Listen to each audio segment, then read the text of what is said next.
Hello everyone. Sorry, we're a little late. It was my fault. But yeah, so we're here now. So hi Louis, hi Arian.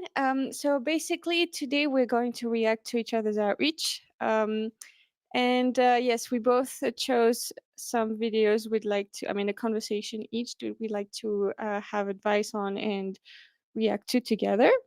Of course, we're going to be nitpicking because that's the point of these videos, but that doesn't mean that we think we're going like all the things we say, it's things that we need to remember in outreach, but we're always going to forget a bunch of things, probably. And it's all about just improving. So that's a good mindset to have. And yeah, I also wanted to say I'd like to start with yours first. Usually I do a coin toss. I just woke up, so uh, Okay. so that because I'm a little worried for like the time. I'm not sure how long you can stay. Couple of So hours should be okay. Yeah. okay. So we can either do a coin toss or we can do yours first. Either way, it's fine with me. I don't care. It doesn't matter to me. Okay. Well, I think it could be actually more fun to do the coin toss since you said you're here for a couple hours. Let's do that. Okay. Okay. Are you doing I'm a gonna physical coin toss or are you using an app this or? Oh, okay. this. Okay. So which one do you call? Tails or What? heads? Tails. Okay. Okay. Well, there I was right. You start. Okay. All right. Hey Marcelo, hey vegan animal defender. So do you know how to do this? You basically just pull up your video and present. Um, Yeah, so I'll just pull up one of my videos and then you'll react. mhm. Yeah. Yeah, you can. Do you know like how to do it on StreamYard? To kind of stream the tab I'm looking at or something. Yeah, this present on the bottom. Present. Okay, yeah. Let's see. Share screen. Is it share screen? Yes. Yeah, and then I'll choose the tab. Okay. I'll choose one that might be like a bit more fun and entertaining for the first Okay. one. Yeah. So can you All right. see what I'm Yeah. seeing? Ish. Yep. Okay. So tell me when you're ready. I'm ready. Okay. You can stand with your backs to it. It's okay.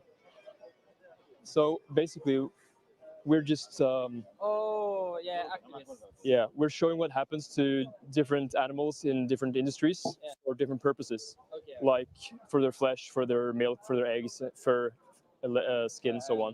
Yeah. So we want to show the public what happens Tell to me these if you want me to victims stop at any of point. most people's Okay. everyday choices. Are you Okay. vegetarian? Pause. No, By the I'm way, vegan. guys, is the sound good?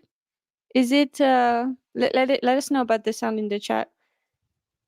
Yeah, that's probably gonna be a good idea.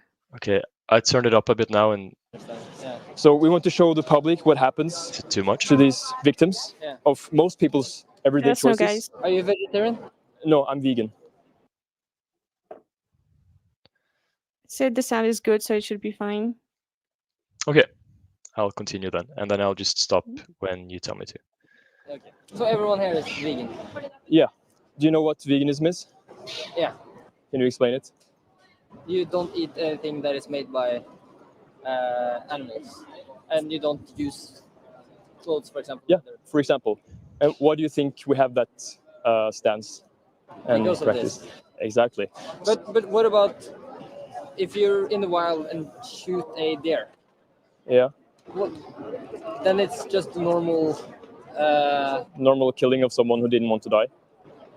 But that's the world started with people killing and animals killing. Should animals Can I stop pause killing you? animals? Well, can I convince animals? So yeah, all right. So like it's a different. I never really do this format, so I guess it's quite different. But I think that it would be helpful if there was more like like rapport building by like that's why I prefer doing it like in my personal outreach. I do like I start with like asking them like what they think about it, kind of freestyle, and then I ask them like no, actually I start with the video and I go to what they think, and then because once they feel listened to, I think they're probably more going to be more receptive, you know, and also like they're more likely to listen to you, and it's less going to be a debate. I mean, still they still bring up the same points, but at least the rapport is better, and so it's easier to actually receive the what you're talking to them. And also if you like if you say things like when you answer in a way that's like, oh, I agree with a part of what you say, like your concern or the feeling behind it or whatever it is, or like the misconception, I understand how you could get to that, whatever. And then you go into like, but something that can be really empowering to know, like, oh, when I discovered that, I thought that was so cool, or something like that. And then you say the data that they actually need to know. That's really important to say. I think like every time I've done it that way, I've never had pushback. Hmm. Uh, and of course, like when it comes like, you know, like he's saying like the nature though thing. Uh, I mean, of course, there's no data, right? Maybe, but you could say, I mean, what I usually do is like, I ask a question after the bridge. So it's like, oh yeah, I understand a lot of people bring that up. I understand why. But, you know, I would say that, well, I guess it's not a question, but like, don't they also, you know, eat their own babies, other animals? That way it's kind of like a Socratic method thing. I just wanted to just basically talk about like how like it can be helpful, like the rapport building through deep canvassing in the beginning of conversation, but that's a different format. So. Yeah, I agree.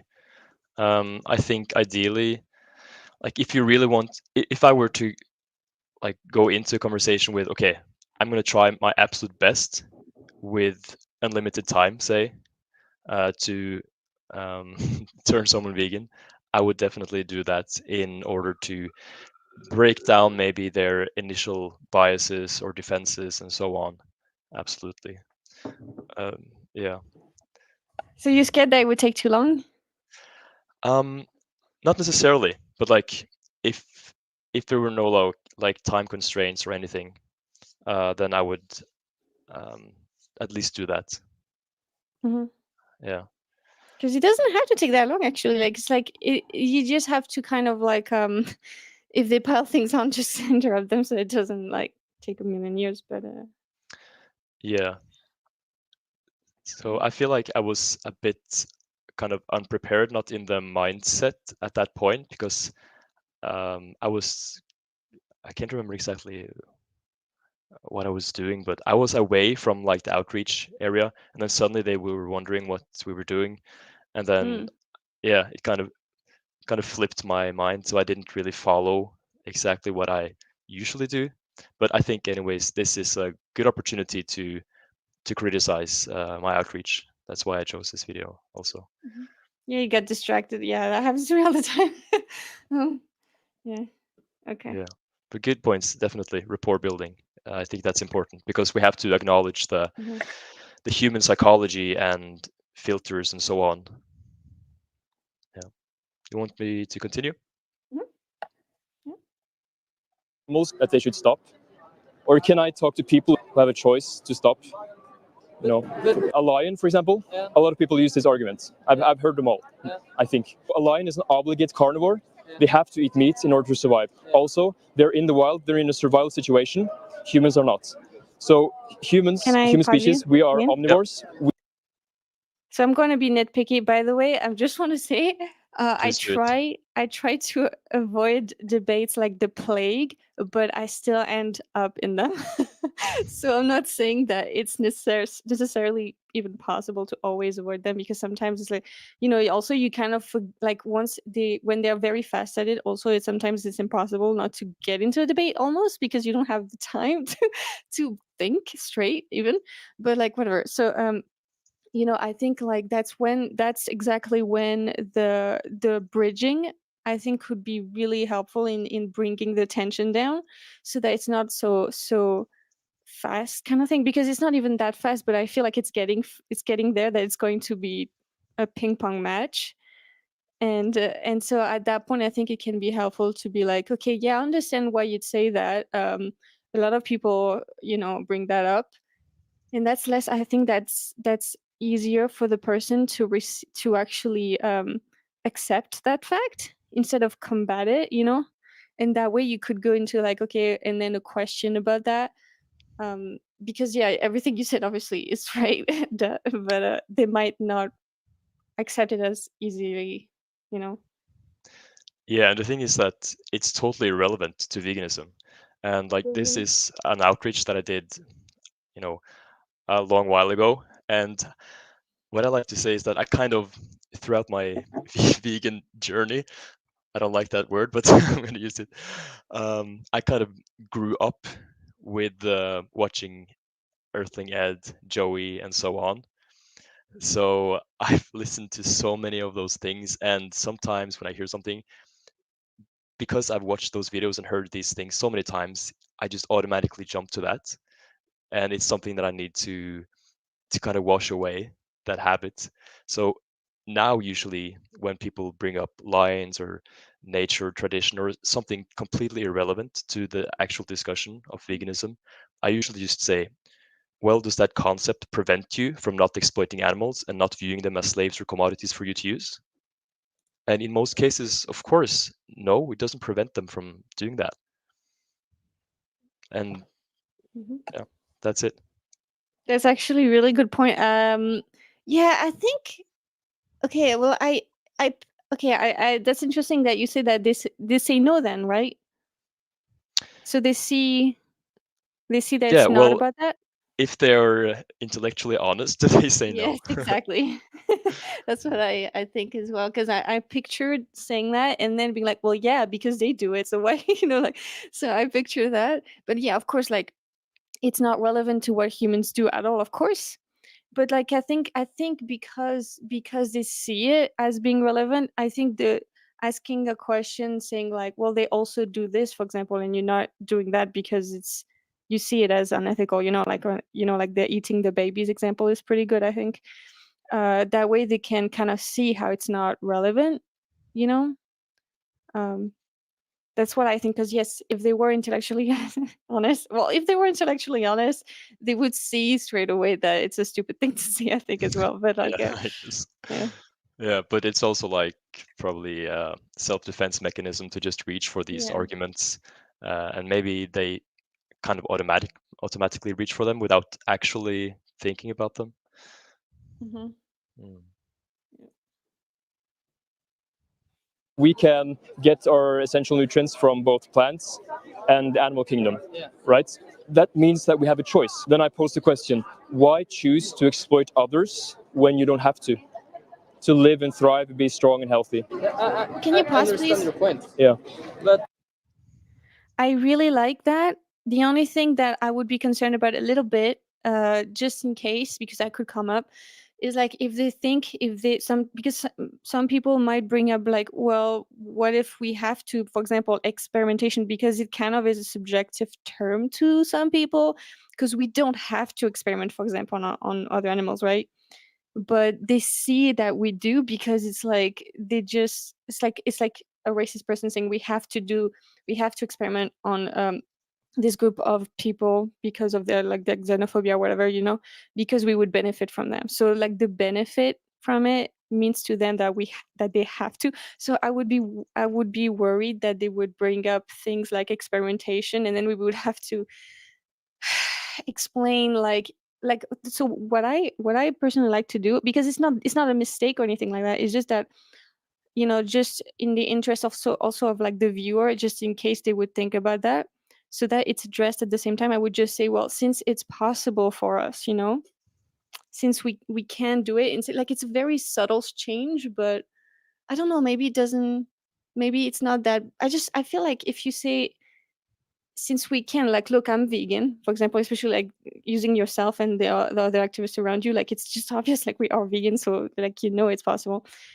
And yeah, it could be a subtle shift of thing of a mindset, so that you don't have to go to like the case where experimentation. And also, uh what if afterwards, they are vegan, I mean, they embrace the notion, but they still like they just discover more about it and what it entails, and then they encounter experimentation and they think, well, do I have to do this? You know what I mean? Like, what if afterwards, I don't know, I might be overthinking this.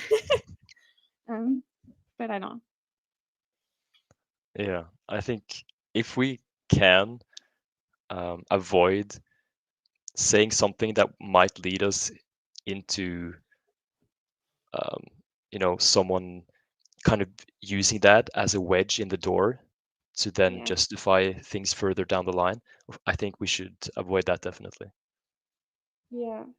Mm. But again, it's not necessarily, avoidable. But I think this is like a subtle thing that can be. And it's not even the choice thing. It's not even like that. Is it like, yeah, no, it's not the choice. It's the have to. Yeah. Yeah.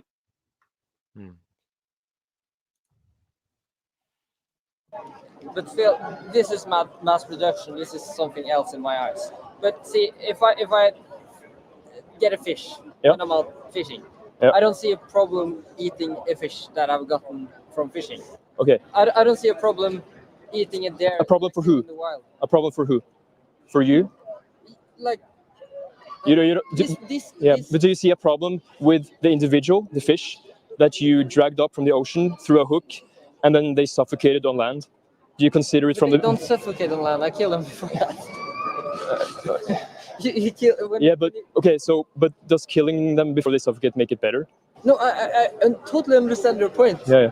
I'm just I see a problem with animals growing up in clamped up areas. Yeah. Where they really suffer before they die. Yeah. Okay. That's something. Yeah. But for example, killing it there, he dies immediately. Yeah.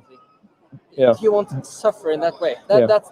Okay, I get your point. Yeah. I really do. I've been on your side. I've been non-vegan for 27 years. Yeah. I've been vegan for 4 years. Yeah. I've been on your side. I've been also conditioned by society. I grew up with a non-vegan family, and I've heard everything that the media pause, and the. Please?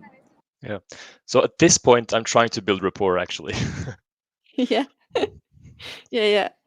I think the reason why I stopped you is like, I really like, well, everything you did, but the only thing, like, I think the word conditioning would put them directly on defense, because it's got like, because obviously it's pejorative, because it is like, it's the reality, it's a negative thing that happened, right? But like it's a negative propaganda, let's say. But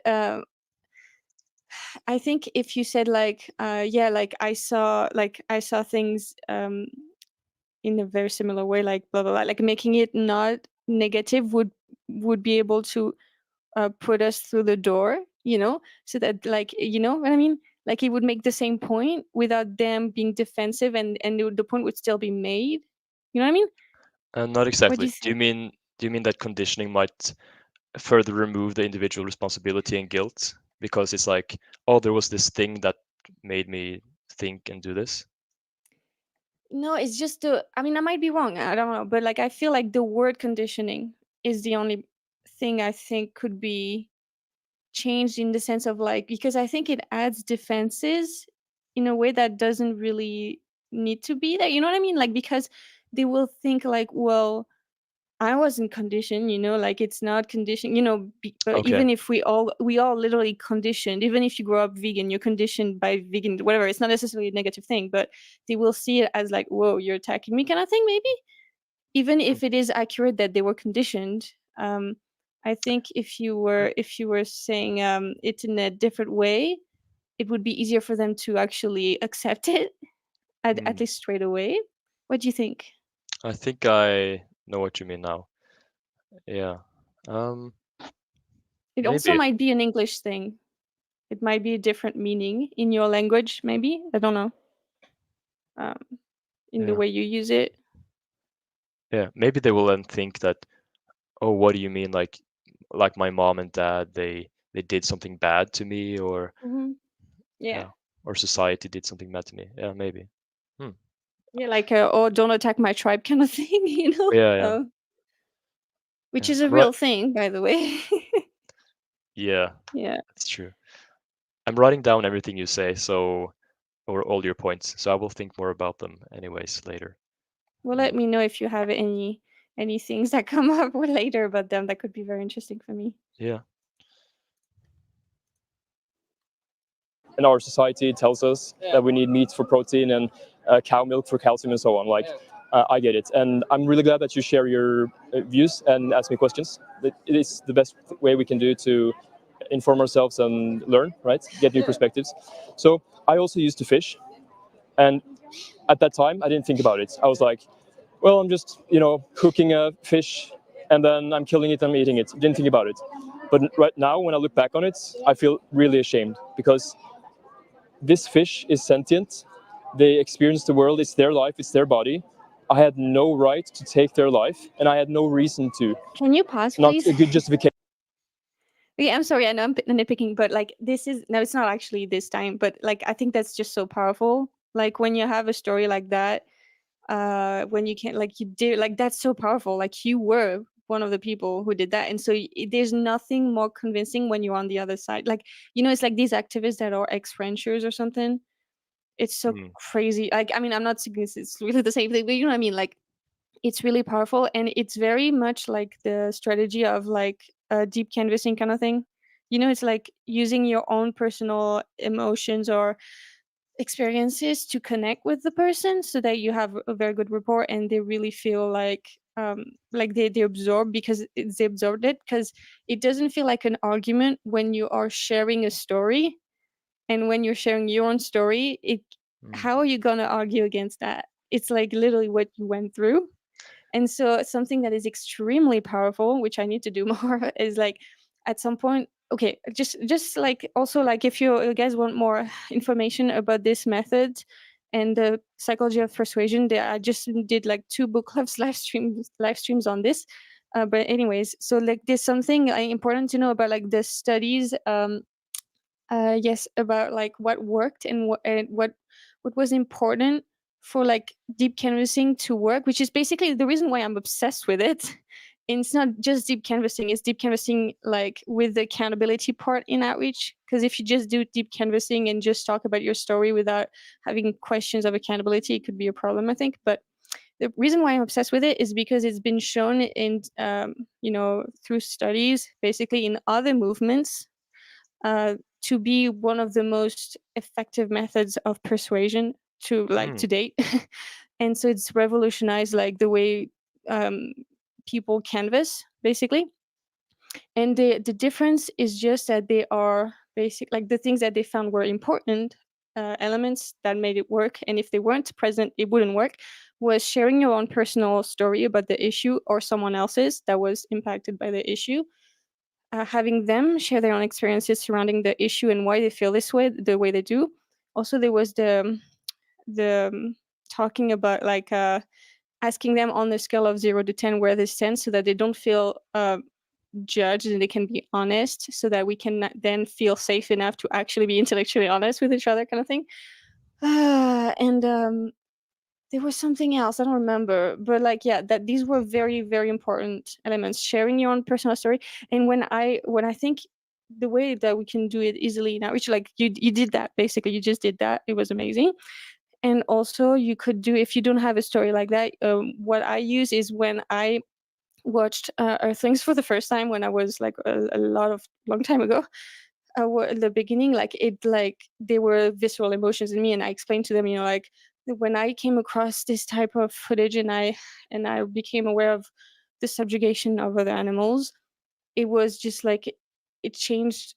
Like it was, I mean, it changed the way I viewed them completely. I started seeing them as the individuals that they are. I started seeing their personalities and their basically their capacity for um, subjective experience, whatever. Like, and I talk about like how that was horrific, and it felt like I felt so powerless, so angry, so lost, whatever. And so that way you connect to the person through the you being a vegan person, but also you bring the experience of the victim. But like it's good because you're making the points because you're saying they're individuals, like it's horrific. And also at the end you have to say like, so I do think it's wrong for us to enslave other animals, or something like that, to make sure that they know what the fuck you're talking about. But like that you have a strong stance. But yeah, like because it's saying it through my own experience, like when I came across this and my own feelings, especially, it's not really something you can argue against, and they will absorb it much more. And they have found, like researchers, that people absorb information like the most when it's through a story in terms of persuasion. Like it's like the kind of easiest time to persuade someone is through active learning, and when they're immersed in a story, because they're not defensive, they're just listening to a story. Like humans love stories, right? And once they're immersed in the story, they're not interpreting this as like, oh, they're trying to convince me. They're just getting kind of lost in the story, and that's where they learn, and that's where they absorb what you're saying. And so that can be very powerful to use that. So that's why I just finished my footage. I made a like footage for outreach that's like literally just following an individual cow being exploited her whole life. And so it's showing Dominion footage and it going through like this one individual's life. And I am super, and at the end also talking about like what it would have been like in a sanctuary. So that's like, oh my god, it's powerful when you do that. And then after that, just mentioning the other types of exploitation, not the victims, but like the also people empathize with just one individual way more than they would a lot of individuals at once. So if you just show footage, like most of us do, like, you know, of many individuals, many different types of animal victims, it can be very hard for people to empathize because, I mean, one, it's an overload of information for a lot of the time.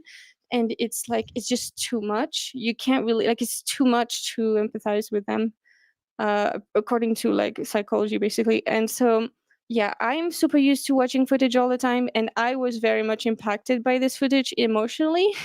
So I think this is the way, guys. I think we need to use one type of exploitation, you follow this one individual through the footage, and if we could have many types of that, I think that would be very powerful. Anyways, we'll share it later this week. But I'm sorry, I rambled on, but I thought that was important stuff to talk about. I find it very interesting and valuable. I will definitely consider it more in both my outreach and also other content that I make to try to persuade people to take on the vegan mindset and principle. Yeah. I heard more activists say mindset instead of stance, and I think it's a better word to say mindset. I need to do it because stance is a little I don't know. I think mindset is encapsulated better, so I'm going to try to remember to say mindset instead of stance. Um, I say both, I guess. mhm. But if I have to choose, I think like a small sentence, I would say mindset over stance.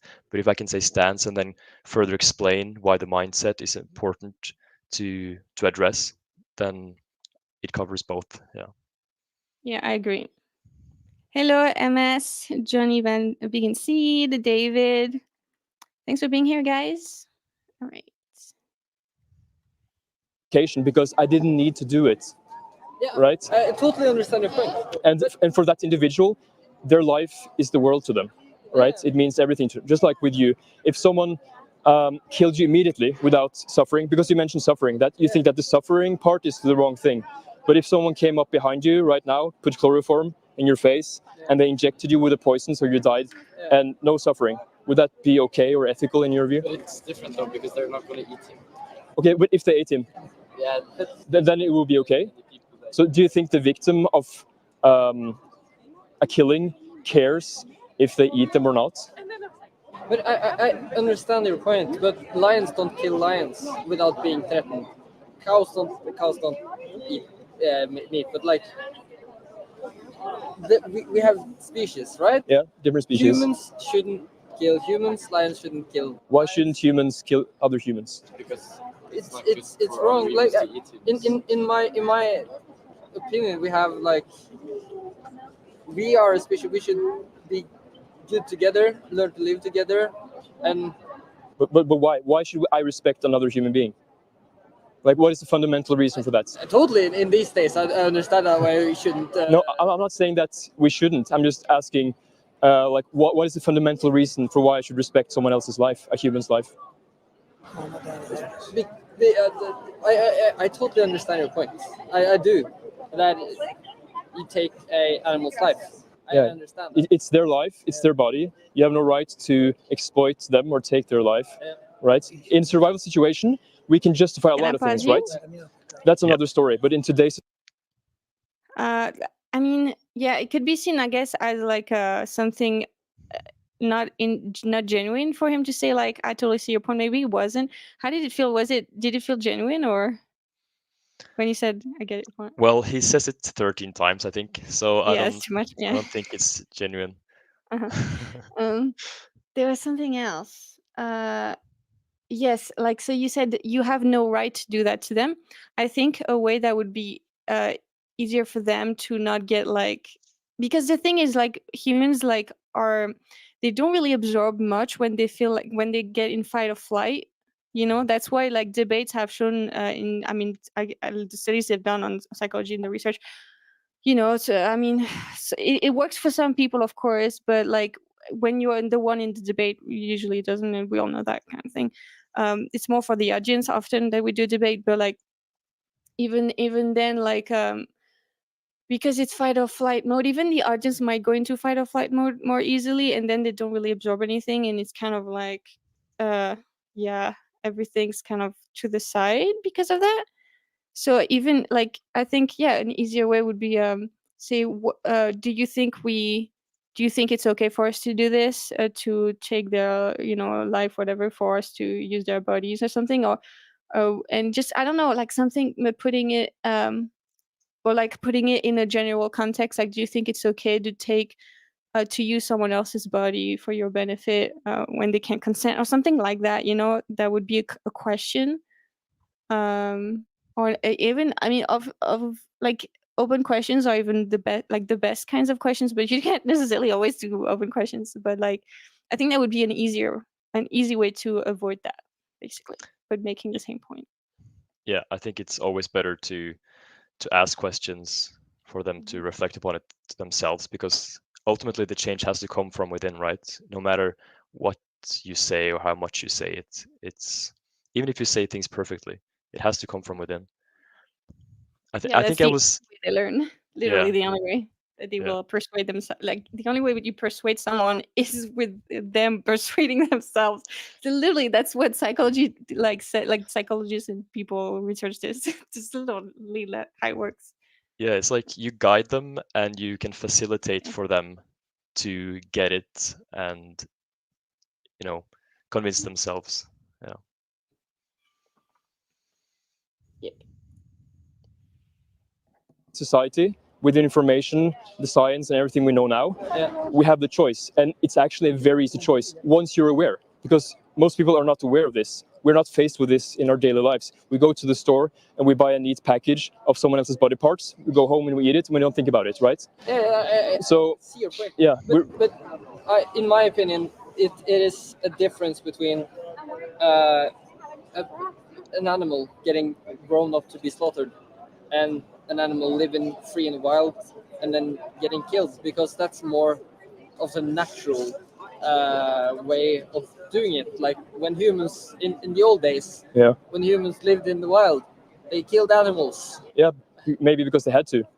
Or anyways, should you base your morals on what people did in the past automatically? Like, just because someone... No, but it is the way of life in my... But it doesn't have to be. Like, for example, right now, Yeah. you have the choice to continue participating in this Yeah. and exploiting animals on your behalf. Yeah. Because you agree with the supply and demand, right? That if, for example, I pay a hitman to kill someone, Yeah. I'm responsible, I right? understand why they do it, because there is Yeah, but the thing is that it's up to... It doesn't have to be life. You say, oh, this is life, you know, that's how we've done it, blah, blah, blah. But you have a choice, right? Yeah. So you can choose to exploit animals or not. Yeah. Right? And that's what we want to bring forward as a message. Like, this is happening, and it's only happening because people pay for it to happen, right? Yeah, I see your point. And you Can don't you have to pause, participate please? in it anymore. I think okay, so I think I don't know how it goes usually, but you're getting, I feel like when I interrupt someone, they go ballistic. But it seems to be working right there. But like okay, so yeah, the thing is, you know, like, again, like, I know I'm repeating myself, but like in deep canvassing, you like, you don't interrupt the person. Is this kind of similar in Socratic method, I guess, but like, because often, if you let them ramble on enough, sometimes they'll make the point for you because they'll feel like they'll have the space to explore it themselves. It's not necessarily always the case, but literally I've had debates where the person was so defensive and I let them ramble on, and then they made the case for me at the end because they would catch themselves in these pinch, things where they had rambled on enough that they arrived at this problem in their argument, and then they would have to backtrack. And it was very interesting. And obviously, that's like that's the best case scenario. It doesn't always happen, but also like if you let them ramble on in some ways, like not piling things up so that you don't remember what they were talking about, because that could be bad. But like if it's something that seems relevant, like they're exploring, even if it seems like they're just making up excuses, if it's just the same subject, I think it's super important to let them ramble on. Not if it's million subjects, because and like that's like actually a way of avoiding like addressing those things. But yeah, I've had plenty of times where people would ramble on and make the case against their own case. It was, and I had this one moment also as well where this guy kept doing that in like the whole almost like so much of the conversation was that, and his girlfriend was laughing because of that, and she wasn't even vegan. She was laughing because he kept just making the arguments for me for veganism because of like just exploring it. And that's what you want people to explore it with you and kind of like creating like you said, the guidance for it being like oh, let's explore this kind of thing together kind of thing. But yeah, that's Yeah, I'd also want to criticize myself here because I mentioned supply and demand and that you should not be part of exploiting animals, and that's the message we try to bring forward. Well, it's not the only message we try to bring forward. It's tackling the mindset.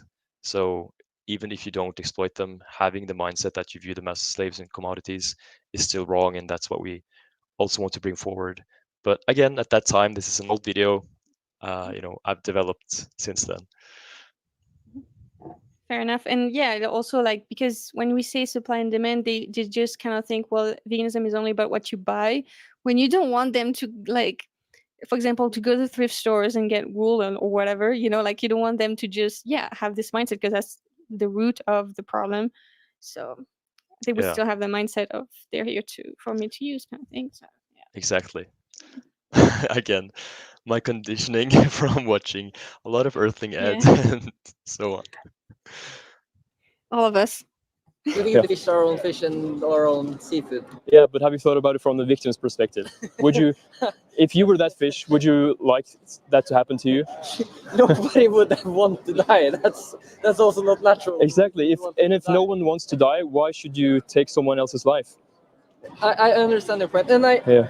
really agree that people should eat more vegan, because I think the way things is now is that there is too much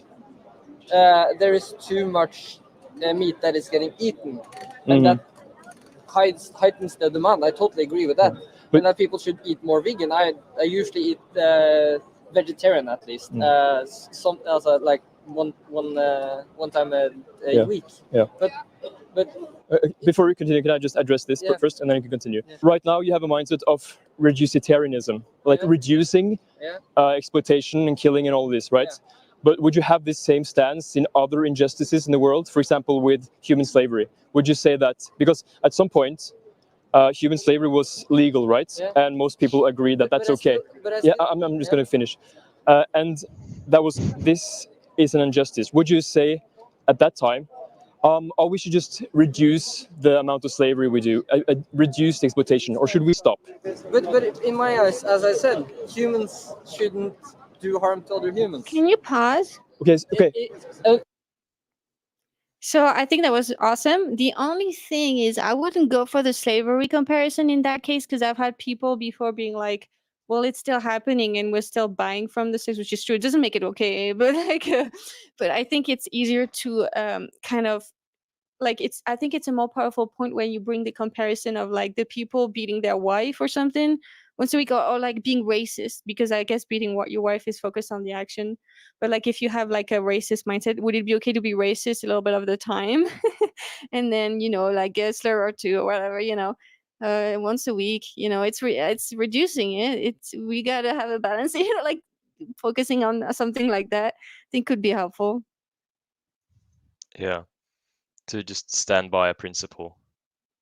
Yeah, and no matter also what. like something that's because with the slavery thing, it was quite like I understand what you said, because it's like the slave owner saying like I'm gonna have just a fewer slaves. It works. It's a very good comparison, but I would be worried that people would come back with well, yeah, but like I'm not like the one owning the animal or something. Like they would make I mean, it would still work, I guess, but we could avoid that easily, I think.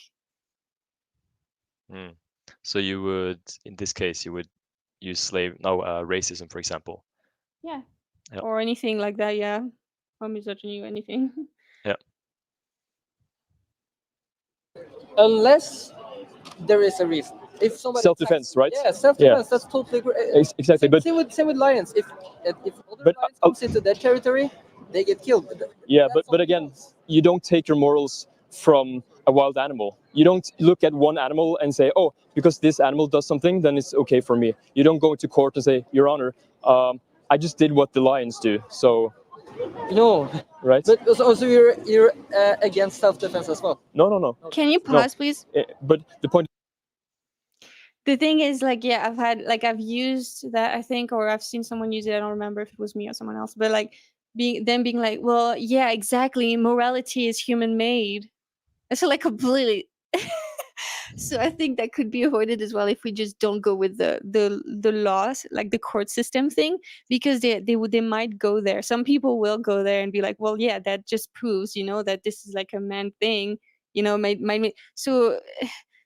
so they will go with both. They will go with like, we take our morality from wild animals, but we are the only ones that are moral. So at the same time, we are the best. So we can't, like, it's so weird. It's very weird. Like, I guess you can catch them in that contradiction, but it's not necessarily going to help to catch them in that contradiction sometimes. It might be very good content for the audience though, that because it's very convincing. But I don't know, maybe it might work sometimes, I don't know. But yeah, I would just go with the like okay, so if someone was to do human trafficking or murder another person, I wouldn't go with murder, because I'm always scared they would go to like pesticides or crop deaths or something like that. I mean, crop deaths being accidental, I know, but pesticides is not. So yeah, I would just go with human trafficking or slavery, and being like, yeah, so I can do that because wild animals rape each other and they eat their own babies. Like, I mean, you could, Yeah. like, because they are horrible, I can do it too. Like, what? I think that could be a good way to do that if someone was to do that. Yeah.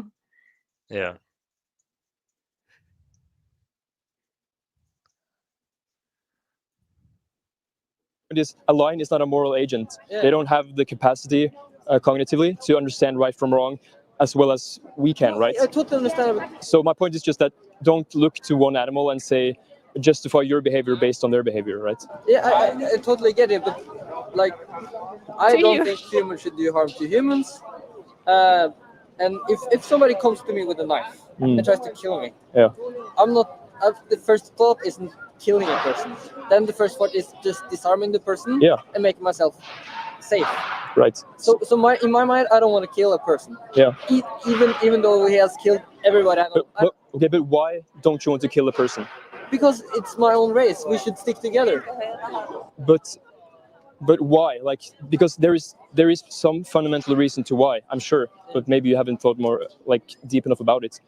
Because you've conditioned by society and maybe your family to think that, oh, humans, we should respect each other, right? But there is something fundamental based on that, right? I totally understand why you're against it, but I'm going to be honest that I haven't really thought about it. And sure. And I really don't mind Most people haven't. me eating fish or eating seafood, but I'm not a fan of eating mass slaughtered animals. Mm-hmm. That, in my eyes, is something else. Yeah. For example, but why? Is it because of the suffering? Like, what is it exactly? Because then we can talk about that. Let's say that I have a wife, and let's say that I usually beat my wife, and then people. He said he called a name and said, "Help me." Okay, He, interesting. he said it in Norwegian. People ask me, hey, can't you just stop beating your wife? This is wrong. It's her body, it's her life. You shouldn't exploit others. And then I say, okay, I will have beating wife-free Mondays or beating wife-free weekends. But still, It's better that I reduce it, but I should stop, right? That's so but good. you're using a point that I say that I'm not for. I'm not for hurting other humans. So you don't want animals or humans to suffer. It's No. it's a killing part of animals as long as it's pain-free that you agree with. I think that's. Can you stop, please? I'm gonna be honest. Like he said, like, yeah, but I'm not for that. But it's like, well, that's not the point here, because like it doesn't really matter if you're for something. Like, okay, so what I would go, like, I mean, if I had the time to think about it, honestly, because it's going fast, but like that's also why I hate debates, because every time I do a debate, every time afterwards I'm like, I could have said that better because I didn't have time to think or say it. But yeah, like saying it like, okay, so if someone, if well, yeah, but like you could say like the person who's beating their wife, would you say that they are against beating their wife? Would you say that they think it's wrong? Does it matter if they think it's wrong for it being wrong? Like something like that, better put, basically, like just showing that it's not about like making them realize that they're the oppressor, and so basically it doesn't matter if what they feel about it. It only matters because we want to stop them, but Yeah, doesn't matter what the oppressor think or feels about what they do. yeah, and it's very clear to them in when it comes to human oppression that they actually care about.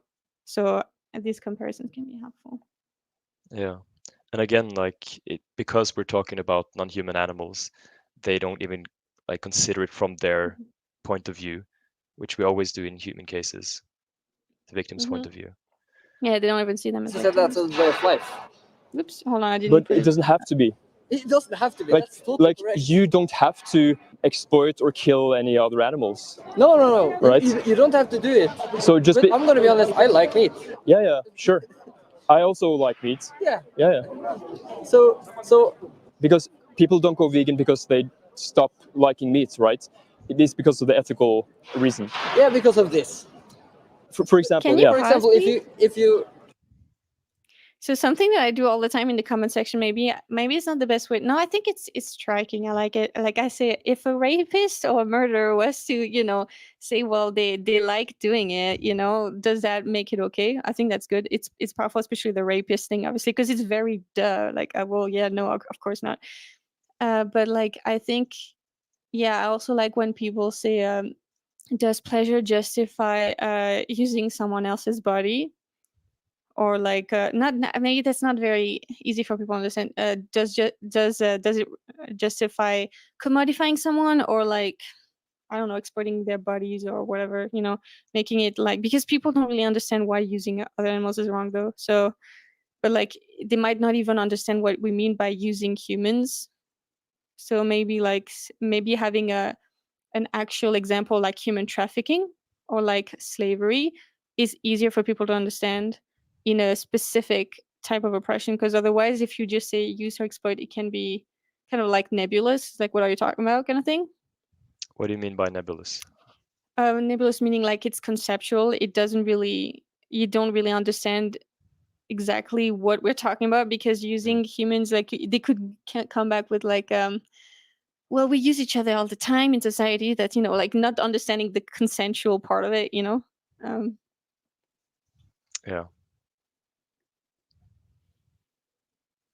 I had a point, but I think I forgot Yes. about it. Oh, I'm sorry. It's okay. Yeah, let's continue. are on a boat, fish a fish, Yeah. and eat it, and you kill it instantly, it hasn't suffered for years. It has Yeah. suffered for some seconds. Okay, but so you have the option: take someone else's life, make them suffer Yeah. a bit, or not. What's the best thing? Yeah, then my next question is, if everybody goes vegan today, do you have enough food to supply the whole world? Absolutely. You do. So this Any hypothetical pause? is that everyone. Yeah, like I'm not sure. Like, yeah, like this. I think he's referring the fact that they say it all the time. That's why it's so powerful when we say she, he, or they, or whatever when it comes to animals, and it can be hard, especially for native English speakers, because they're so used to, even calling children it or something, but they don't mean it like that. It's just like a habit. But I think it's really important. Sure. Yeah, I agree. Today will not go vegan overnight, but it will happen gradually. And so the supply and demand will have a shift, right? Yeah. So these animals, they only exist because we force them into existence. We breed them. Yeah. We basically rape them. We put, for example, with cows, what is normal practice is that they put an electrical dildo inside their anus and make them ejaculate. They take the sperm and then they put their arm. So this is the dairy industry. They put the arm inside the rectum of the cow and insert the semen in the vagina. And then they force calves into existence. So if they're male, Can you pause? they are seen as a waste product. Something that is very powerful, because I love when activists put like snippets of footage in their outreach videos, because people are going to see it. Like it's not easy to see that there's going to be footage and to pass it, kind of thing. So people are going to see it. It's awesome.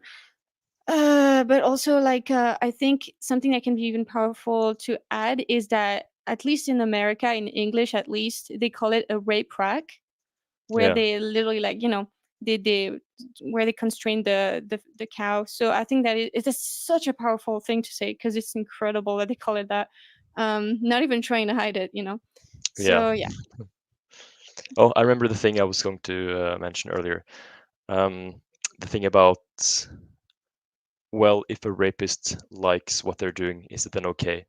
I've used that before, and of course, I think it's a good analogy. But then I've often heard, well, you can't compare rape to eating meat or something, and then you have to, Yes. have another discussion about that. But Mm-hmm. it's valid. It's just that because of their Yeah. discriminatory mindset. Yeah. Yes. Well, that's why maybe the way to start it would be, does pleasure justify, for example, like enslaving someone? Like, does the pleasure you get out of enslaving someone justify it?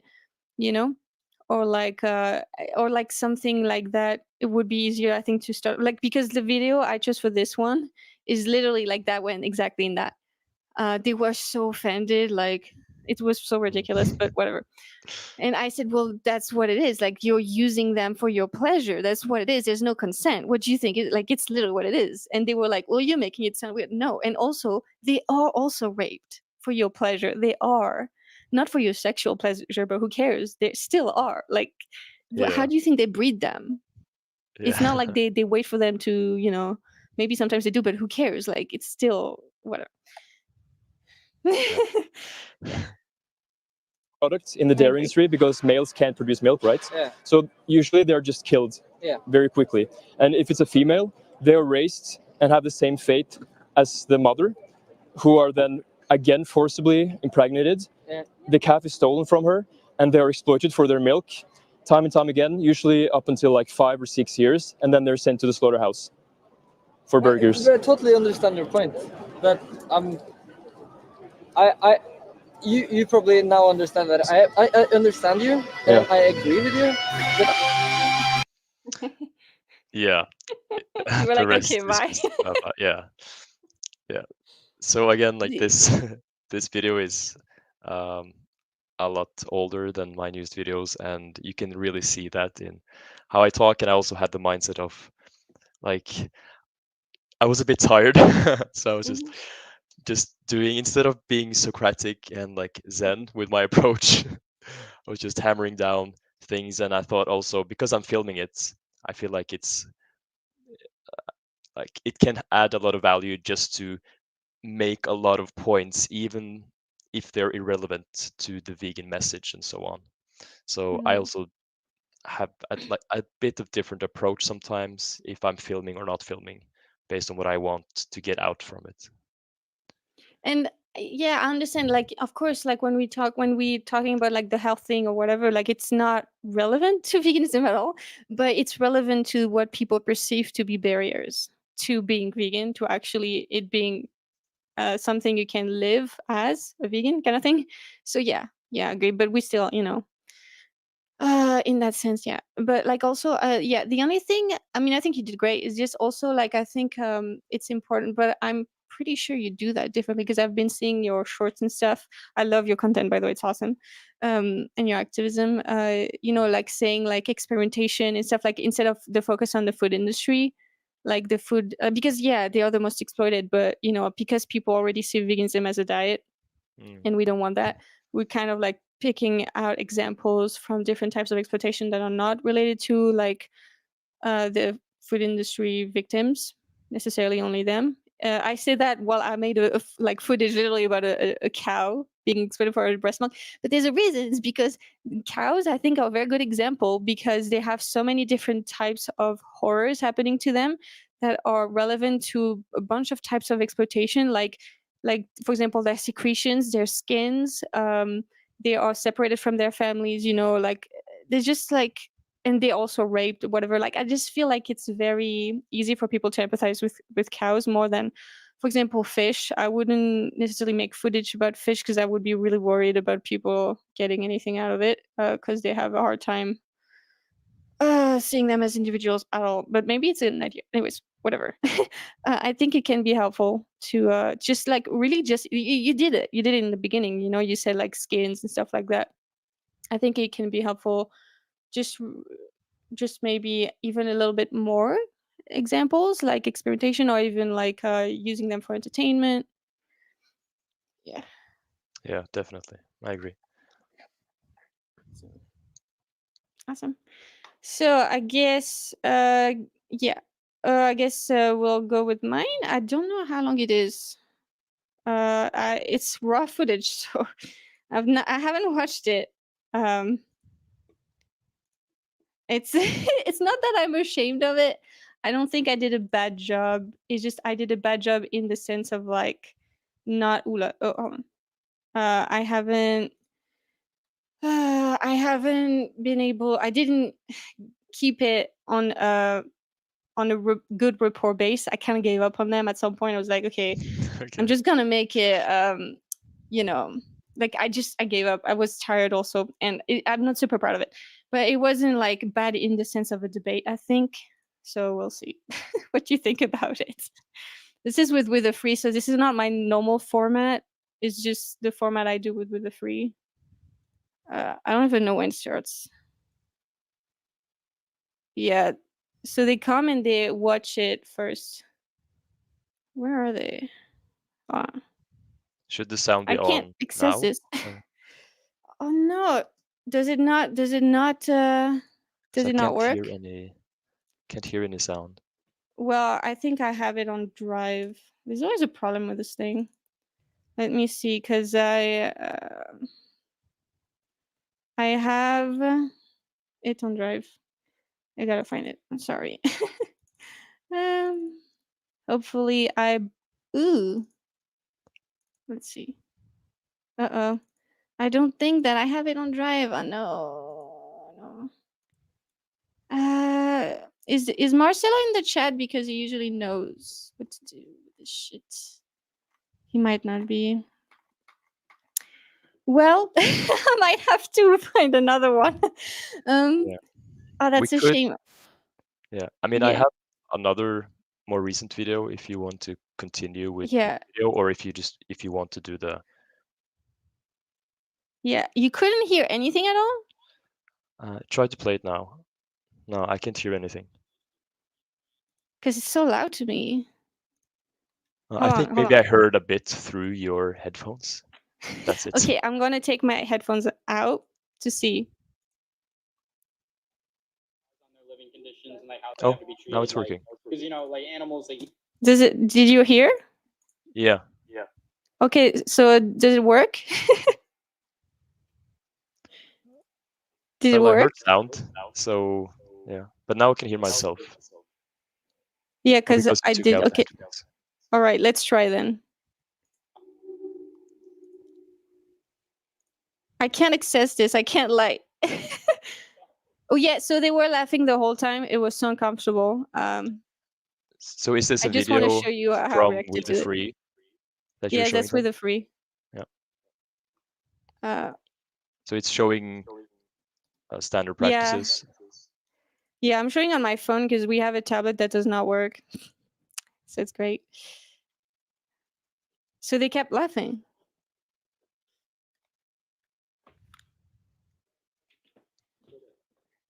Is it funny? I was so fucking pissed, obviously. Yeah.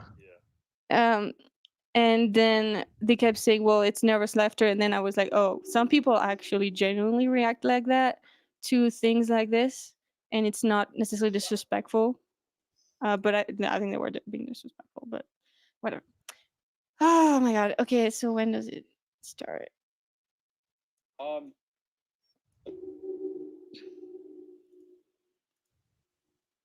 Yeah, I know you can see this, but I can't actually click it.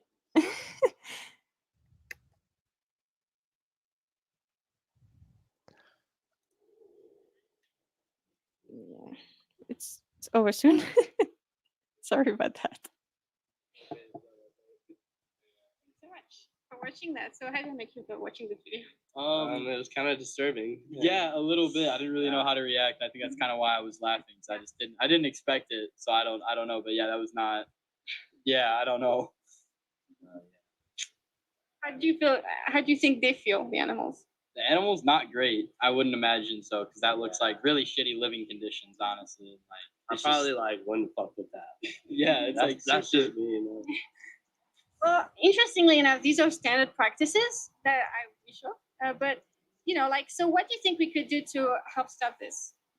definitely just like more rights for animals, like better like laws on their living conditions and like how they have to be treated, like because like animals, like eating animals, that's just like a natural thing. So I'm not like so I understand like the factories and like the what's the word I'm looking for? I don't know. I can't remember the word I'm looking for. Like the industry, yeah, but like they definitely need to treat the animals with respect, like because it's respecting where your food is. Like me personally, I pray before every meal, so it's like showing respect to like the animal that like gave their life so I can be like have food too. So it's just Give their life? It's always a red flag when someone says they're religious in an outreach conversation. Because they're not usually very logical and rational. They don't really care about that much. I mean, I have vegan Christian friends. It's not necessarily like a problem, but they tend to be human Yeah. supremacists as hell. Yeah. And I already was such in a pissy mood because of them laughing and being so disrespectful that Yeah. it was already like you can tell the tensions there. So it wasn't Yeah. gonna go great. I understand. I feel it. Uh-huh. So I just told, I said like gave their life. Yeah. Okay.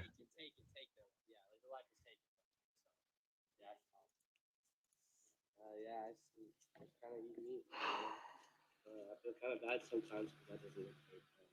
yeah. What would you call someone who refuses to use other animals I refuse to eat them. and other? Just like a vegetarian or a vegan, depending on how far they go. Like, Yeah. consider a vegan someone that eats no animal products, or a vegetarian is just no meat. That's like pescatarians and stuff, Yeah, but I guess it's really complicated. So we're vegans. Yeah. I'll tell you just a little bit about why I'm vegan. Basically, like Deep when I canvassing. found the footage of what the situation is, I was horrified. Of course, I could never imagine myself being in their position. And there's like this just big, like just the world is a horrible place kind of thing. Yeah. Then I did feel empowered because I realized that I could just be vegan and leave them alone. Yeah. So yeah, like he said something interesting about like you pray before the meal, and you also want to respect them. Let me throw you a curveball, right? So in terms of chattel slavery, there were welfarists and abolitionists. The welfarists thought that it was okay to continue slavery if we treated slaves pleasantly and they didn't suffer too much. What do you think about that? Well, I think slavery of another human is just wrong in general, just because, I mean, I feel as humans, we're like the most advanced living creature, I guess. Like, we're the only creatures with like an actual civilization. So, I mean, just slavery in general is just like, it doesn't matter how well you're treating them. It should always, like, you should be paid for your work, and it should be voluntary work, and not just something you're forced into. Yeah, I agree. I mean, slavery is like it sucks, but I mean, it still happens, even though it's illegal technically everywhere. Maybe I mean, maybe there's some places where it's not, but it's still messed up either way. Um, yeah, I really don't like. I don't see like how we haven't gotten past this. Honestly, I mean, I don't really know what I can do, but I feel like as a society, we should have progressed past this a long time ago. So the cool thing is that when it comes to the slavery of other animals, because like they're almost commodities, for example, it's not a form of slavery. We can be vegan. They didn't get where I was going at all. They completely ignored it. It's just like, I don't know what you're talking about. Like, why did you even bring this up? Like, it's so weird. I was like, well, do you not know where I'm going with this? Yeah, when they said that, oh, I think we should treat animals with respect, and for example, I pray before eating, then I'm very glad that you addressed that, like, or at least try to get into it, because I would then really push them on, okay, but what is respect to you? You already stated that we should respect animals, but what does that entail? And maybe dig a bit deeper into their view or stance or understanding of respect, and then see if you can kind of get them to connect that with animal exploitation, and that even before treating them badly or killing them, we just viewing them as commodities, even at that early point, we're disrespecting them by viewing them as commodities. And the thing about praying before eating, like, what the hell does that do for the victim? Like, in a human context, is it okay for a rapist to pray for their victim I before they think I rape get them? to that later. Okay, I yeah, hope. I yeah, remember something about that, but yeah, I wanted to, but also like they don't. I don't know. They were piling things up, and I should have interrupted them while they were piling things up because yeah, then I kind of like it's too much. yeah. Right. That's the thing that you talked about earlier. If it's like too much, it's hard to remember what your counterpoints are. Mhm. And I really liked that you addressed the gave their life point as well. And they agreed with that. They kind of corrected, like, yeah, of course, they don't give their life. We take it. And it's easy, like it's fast because you can just like give their life, and it's kind of like teasing them. And I've noticed that I get away. Well, I didn't get away with that for them at all, but like usually when they are, I mean, often when it's like a group of young men, especially like a group, not just one, they tend to respond to teasing a little better than if it would like it's just it kind of like there's a because it's a group Yeah. group of girls. I have noticed it's actually worse. It's something about the If you group do that. dynamic and the energy, I Yeah, but guess. it can be like kind of a rapport building thing Mm. because of like they kind of, I don't know, they're kind of doing that with you. Like like they kind of were, I don't know, it just felt like it was going to work, but it didn't. I think it backfired. Uh, I pushed them too hard, I think, as well. Nah, I don't know. Yes, Yeah. let me At least put they say this. that, at least they agree with human slavery is bad. So we'll see how it goes further. Hmm. Yeah, but like, it was so strange. And I was kind of like, yeah, I was trying to bring it back to like, well, do you see that I'm making a comparison here? Because it doesn't feel like you really No, it got was that. kind of like you brought a whole nother topic on the table, and they were just, Yes. yeah. And that can be like just a huge impact you can have. But like I want to ask you, have you ever felt a connection to another animal? Yeah, I have 3 dogs. Yeah, I should have made the connection because they didn't get it. I thought they no, I just, yeah, I wasn't very focused very as well. I had a couple conversations, so I didn't do a very good job there. Yeah, so you kind of jumped onto your next question. Yes. Yeah. But I think we're going back to it because they keep Mm. bringing it up. So I think it's going to be addressed anyways, but even so, it could not have been. So that's a problem. So are you now asking them about their relationship with animals to kind of make them acknowledge that animals are sentient beings Yes, and so on? exactly. Yeah. Like, yeah, it's part of the deep canvassing questions. Like, and also, have you ever felt overpowered? And I think I never got to that one because it went badly. I was trying to make them reconnect with memories they've had of their own lives where they knew they were individuals, kind of thing. Mm. All 3 of my dogs. I had a pet turtle. I've had a cat before. I I've had a bird. So I love animals, but like I still consider myself like someone that eats meat, just because that's how I get my protein personally, and I enjoy the taste. But You think you have to do that to eat their flesh to get protein? no, I know I don't have to. It's just I like eating meat. I like cooking. I like grilling out. That's something like I do back home. So I like grilling. I just like the taste of meat. I guess I don't know. I understand. Before I was vegan, I liked it. Like I really liked, for example, chicken flesh and things like that. It's not why I stopped really, but and I'm a foodie, so I eat delicious food every day.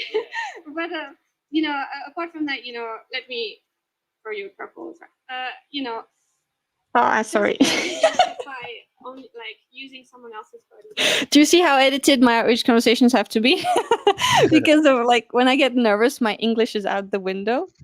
So, oh yeah, I can increase the video sound. Yeah. Thank you, Marcel, for letting me know. Just want to point out that I like that you're continuing to use your own stories, like with the liking meat example. Yeah.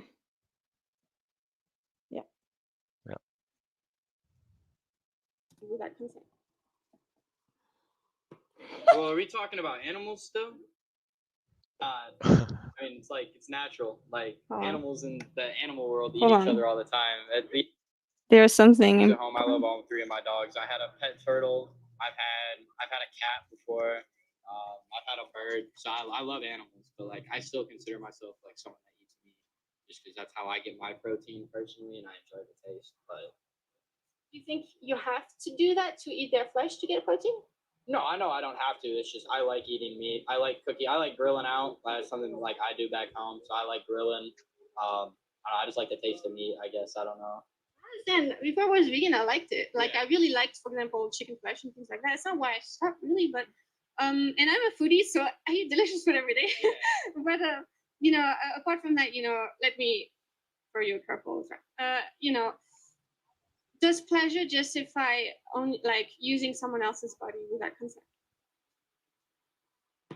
Well, are we talking about animals still? Okay, that was a really weird way to phrase that question. No, isn't that what's happening though? Well, not necessarily, I don't think, because like we're not. I mean, it's like it's natural. Like animals in the animal world eat each other all the time. At the end of the day, humans are just animals. It's just like I would say that. I could have said rape is natural as well, but that wouldn't have helped the rapport at all.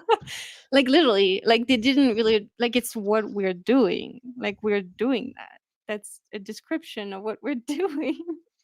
Yeah. I think one thing I would like to say is that because I've thought about this more recently, and I've also used it, consent.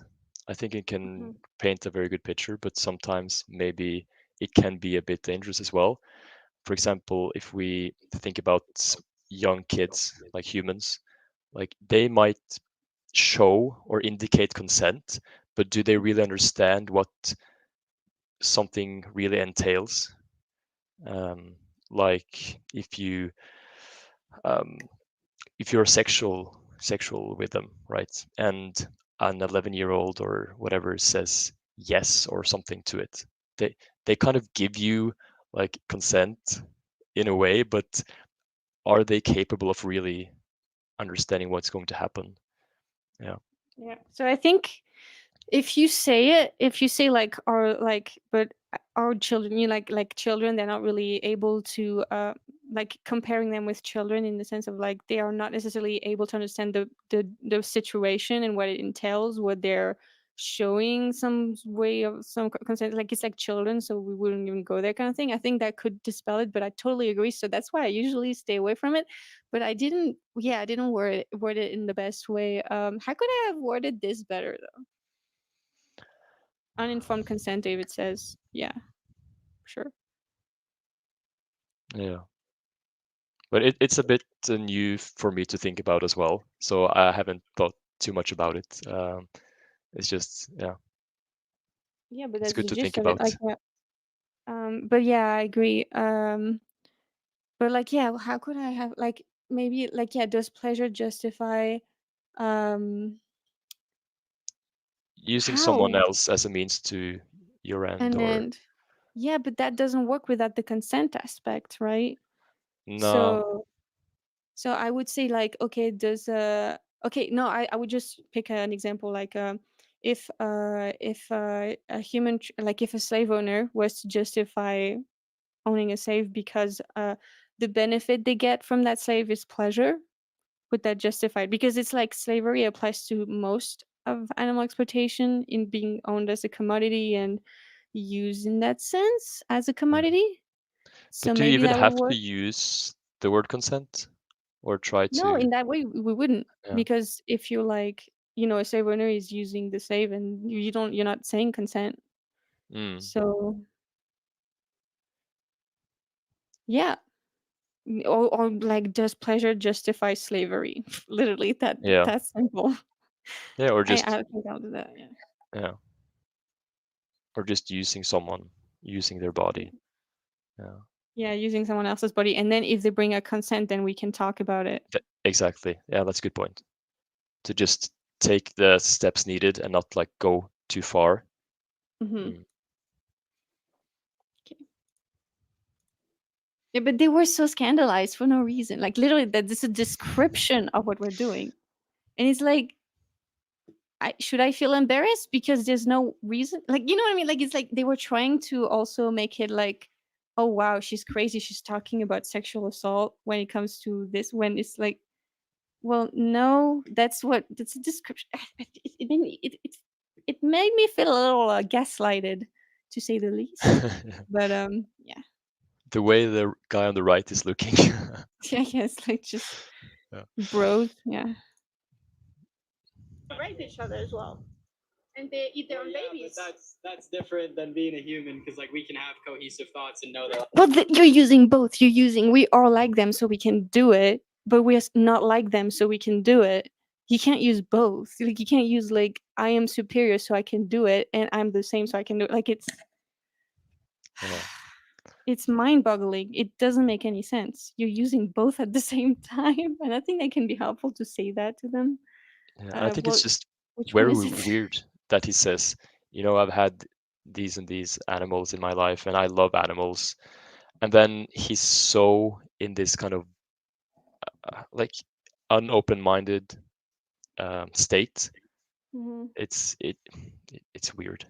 Maybe I could have pointed out to the fact that, well, what's different between these types of animals and these types of animals? The ones that you feel connected to, the species you feel connected to, and the other ones. I think Yeah. that could have been helpful. And also asked, well, when you say you love animals, what do you mean by love? Like, what does that entail for you? And is it different, like based on who you love, or yeah, just like with the respecting, like ask, what do you actually mean by respect and love? Yeah. Yeah.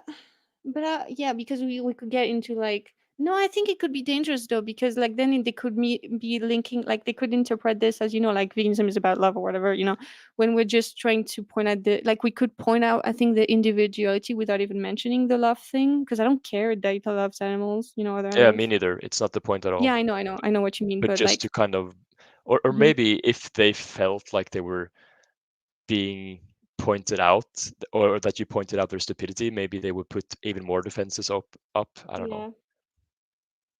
I mean, it was this way, and like I did a terrible job of recording. But how the fuck are you supposed to feel connected to someone who just laughed at in the footage? I mean, it's not that I'm supposed to feel connected to them; it's just I have to pretend and to try to be like building a bridge. But honestly, I didn't try very hard that conversation. Anyways, I have to go to the restroom real quick. Please interact with the chat. I'll be right back. Okay.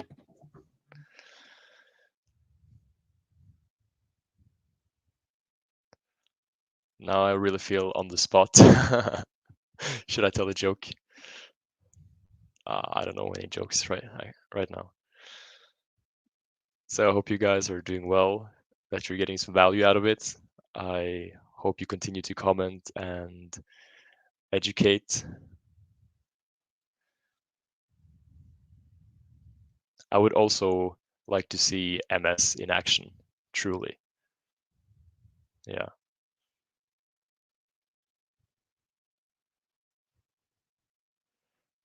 Well, I can tell you one thing. There's a guy in my building. He lives on the first floor and he sits in a wheelchair. He's like 86 years old. And one day I was sitting in the living room working on something until 2 a.m. and then I was going to bed. But then we have like a smart house system, so my light for some reason didn't turn off, and I didn't want to sleep with my lights on, and then I didn't bother to try to fix it. So I just went out in the hallway to turn off the fuse for my bedroom to then sleep and fix it in the morning. I go out into the hallway, and the guy is sitting there like half naked, and he's talking about that there is a group of people in his apartment and that they're walking through the walls and that he can see different dimensions and so on.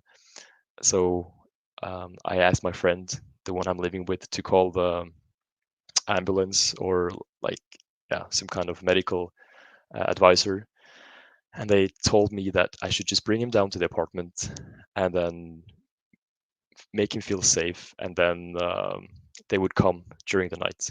So as I was calling the elevator to bring him down to his floor, back to his apartment, he suddenly said, like looking at the hallway, "Oh, now there are two people hanging from the ceiling." And I was like, what the F is going on? Of course, there were no one there. But then we went into his apartment.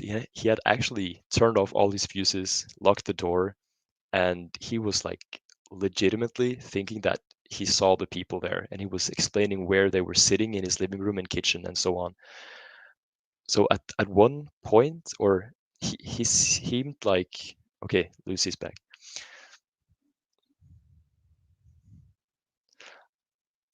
Go ahead. Go ahead. Okay.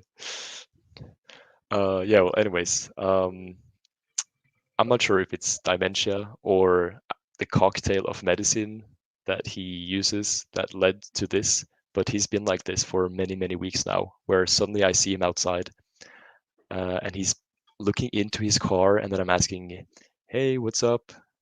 And then he says, "Oh, there's a bunch of people in my car now." And yeah, he's seeing a lot of people. I'm not sure if he's just trolling us or if his perception is true, like from his point of view.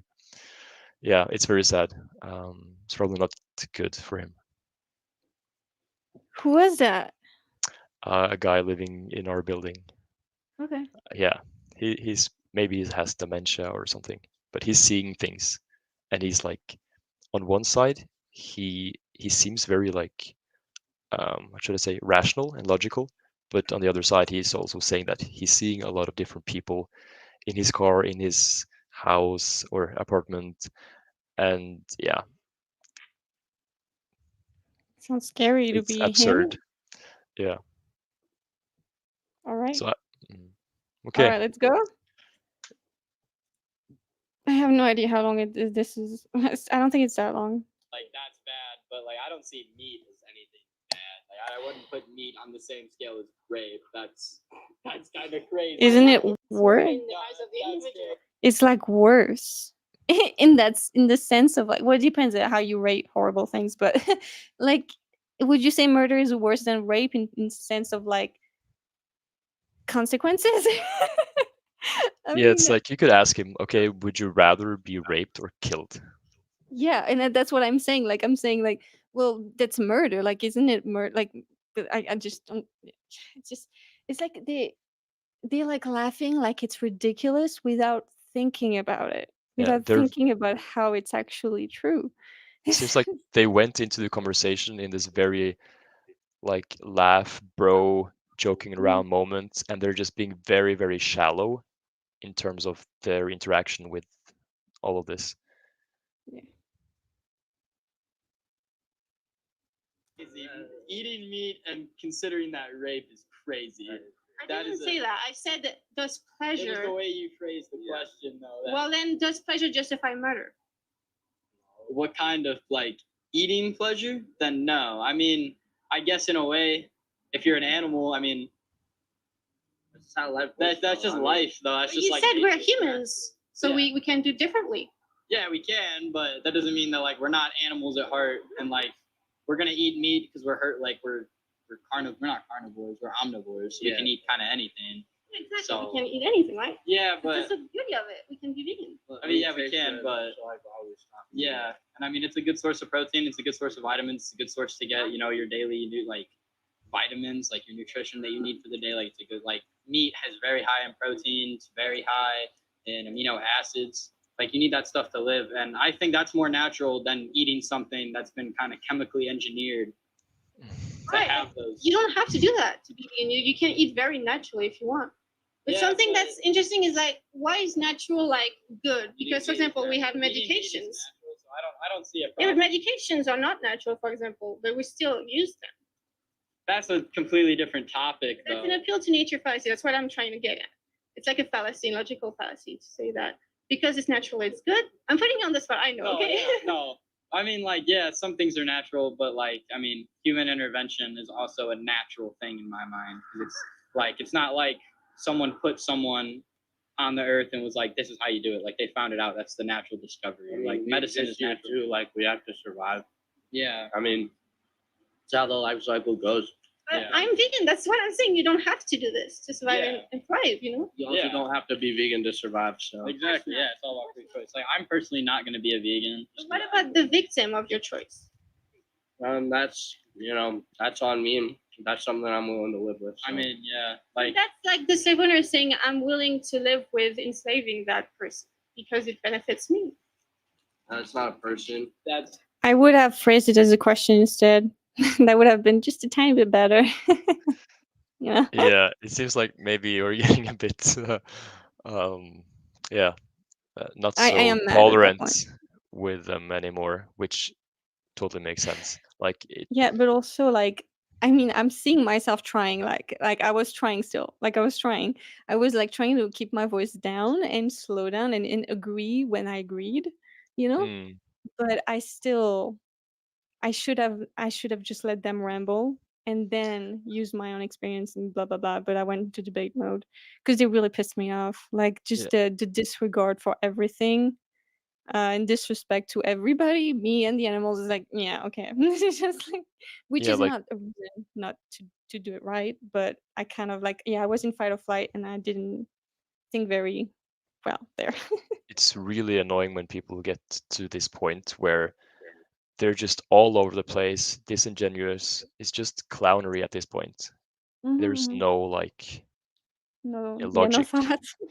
There's Yeah, no real thought. Like they're not thinking about it. They're just spewing stuff that they heard or whatever. yeah, yeah, no, A that's person is much animal. smarter than an animal. We might have much more emotional connections with humans than we do with animals. I mean, for me, Even like right now, like standing right here, if there was an animal here, I had to kill anyone standing here, I'd pick the animal over a person any day. exactly. Anyway. false Do you dichotomy. want to know what I was thinking?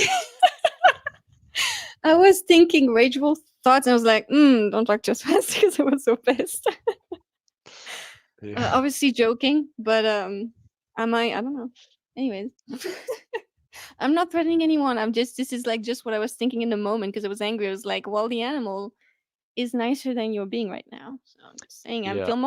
I will feel way more emotionally connected to that animal if that's the way you're gonna play it. Yeah. So Um, like they're so disingenuous and not logical at all. So maybe it could be good to just like take a step back and kind of reset the whole thing because yes. they're just rambling and maybe say, okay, listen, it doesn't seem like you understand my point or what veganism is about. Let me tell you, listen to me. And then, tell them because now they just came up with like a false dichotomy in reference to veganism. Like if I had to choose between killing this or that, like that's not the choice that we're faced with regarding veganism. Yeah, and just like I think yeah, but also like just resetting it with like I think if I had just said, "Listen, I wasn't always vegan. I get where you're coming from." Or I get like I it was like, I had a similar viewpoint to yours. And then trying to like build a rapport from there a little bit and just I think I should have actually let them I was interrupting them so much because I was worried that they would not let me speak ever, but that's always like a vicious cycle of like I don't feel like they're gonna hear me, so they're gonna interrupt me, and I'm going to interrupt them. And so yeah, I think if I had just calmed down and you know I I think I mean most of the time it's the best solution because sometimes some people it feels right to debate them because it's like teasing, but not like this. Like sometimes it feels like there's like, oh, it's like they're like it's a back and forth, but you can tell they are in it, they're into it kind of thing, and so they're not actually. It's like it's because I've had one that I'm saying that because I've had that recently with a guy, and it went well. I could have made it less of a debate, but still, it went pretty well, I think. But whatever. Mm. Yeah. And also a big reason why it's important is that I don't that way I have time to actually say the right thing, because there I just it's not that like I'm proud of it. I think I hold myself well in a debate, but I also like it's so fast, like they don't even have time to register what I'm saying either. Like it's like they're not really, I mean, not that they might necessarily do it, but at least I don't know, I think debates are fucking nightmare anyways in any way. It Apart just from really the seems that audience, that's good they're content. they're just so aloof. Like they're not really in it. Yeah. They're just I don't know how to explain it, but they're not properly in it, and that's a very bad premise to have a conversation. Of course, it's nothing that you can do at this moment probably to change that to get them into it. Maybe, I'm not sure, but especially if there are two of them and they're both kind of feeding off each other's energy. So maybe it could be good actually in these situations if you have enough people to actually have someone else outreach the other person so you can kind of Yes. separate them. Oh yeah. Yeah, but that was the only one. That's the thing. Yeah. I have one person though that's coming and watching how we're doing it because he's going to do it later. So there's hope. But yes, when it's groups, it's a nightmare. They feed them to each other. Well, sometimes it's nice because they're both open-minded, so it's kind of like double benefit. But Yeah, sometimes even one person will kind of support the outreacher because maybe they get it yeah, quicker, and then they can ask their friend, no, but I've you had see, this. I know what they're trying to say because this, yeah. I've had this awkward conversation with a married couple that's actually on my channel where I could tell there was some conflict there, and she was like taking his hand off and she was siding with me, and he wasn't. And so because she was siding with me, he was trying to kind of get closer to his partner basically, and he was siding more with me even if I could tell he was very much not in it. It was a very interesting dynamic. Anyways. Cool. But the slave owner didn't see the other, like the black people on the same level either. You know what I mean? And they are sentient. That's what I'm saying. That's just ignorant thinking, though. But that's not saying that not being a vegan is also ignorant thinking. 'Cause that's not But ignorant. from the animal's point of view, it is. The So. animal can't have those. Doesn't have a point of view. It's They not don't have smart a enough point to of have view. a They point don't of have. But they can. But they do though when they are slaughtered and they have their slit throat. They are aware of what's going on. I mean, yeah, Throat they're aware slit. that they're dying, but they're not aware. Could you stop Like, it? they don't have. They're not smart enough to Yeah, it's like now they're using the animal's cognitive abilities as an excuse. So then you could also pose the question like, okay, but what if a child, like we did this to a child, they don't have an opinion or a point of view necessarily about what is happening and so on. Yeah. But they probably wouldn't Definitely. understand anyways, but So they yeah. they don't want to. It's not that they're stupid. I mean, I don't know, but like it's not like they are stupid. It's just they're not being intellectually like honest. And so Yeah. when you're not intellectually honest, you end up making stupid points because it's not logical. Yeah. Unfortunately. consciously think that this person is killing me because he thinks of me as a lesser. Like that's something that only the human mind can comprehend. But what if you do that to a baby? They can't comprehend, right? They're so wrong.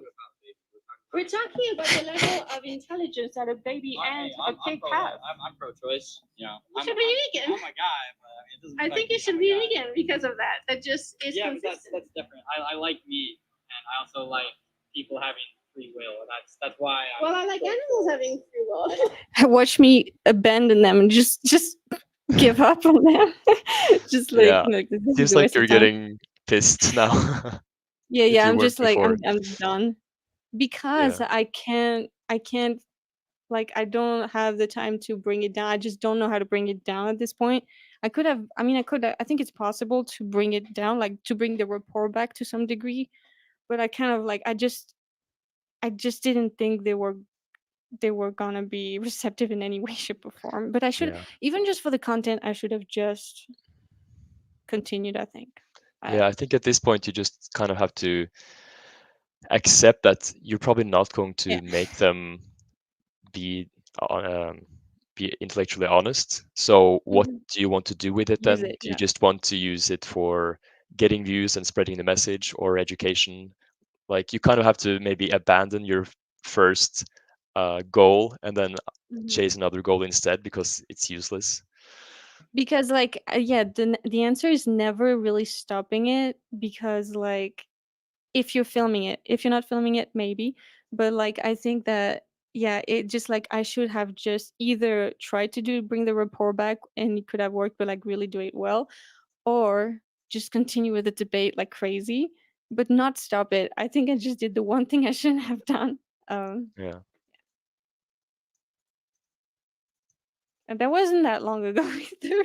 Like me trying to do deep canvassing and failing miserably. Well, I tried, okay? I tried. But like usually it goes much better than this. This is like the worst debate I've had in a while in terms of like The uh receptiveness the from rapport. people. Yeah, Yeah. receptivity and rapport.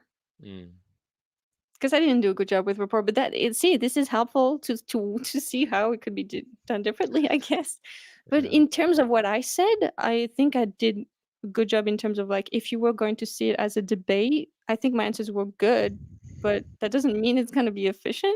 Maybe with the audience, I'm not sure, but I'm not sure, because the audience probably going to side with the people they identify with the most, which is them.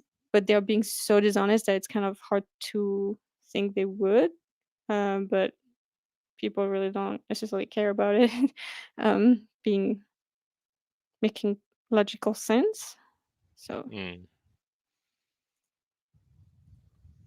it's gonna be over soon. I'm not saying that you being a vegan is wrong. I'm not Yeah, saying but that that's wrong. Like that's your choice. I'm gonna respect that choice. That doesn't mean I have to make the same. what about the victim's choice, the animal victim's choice?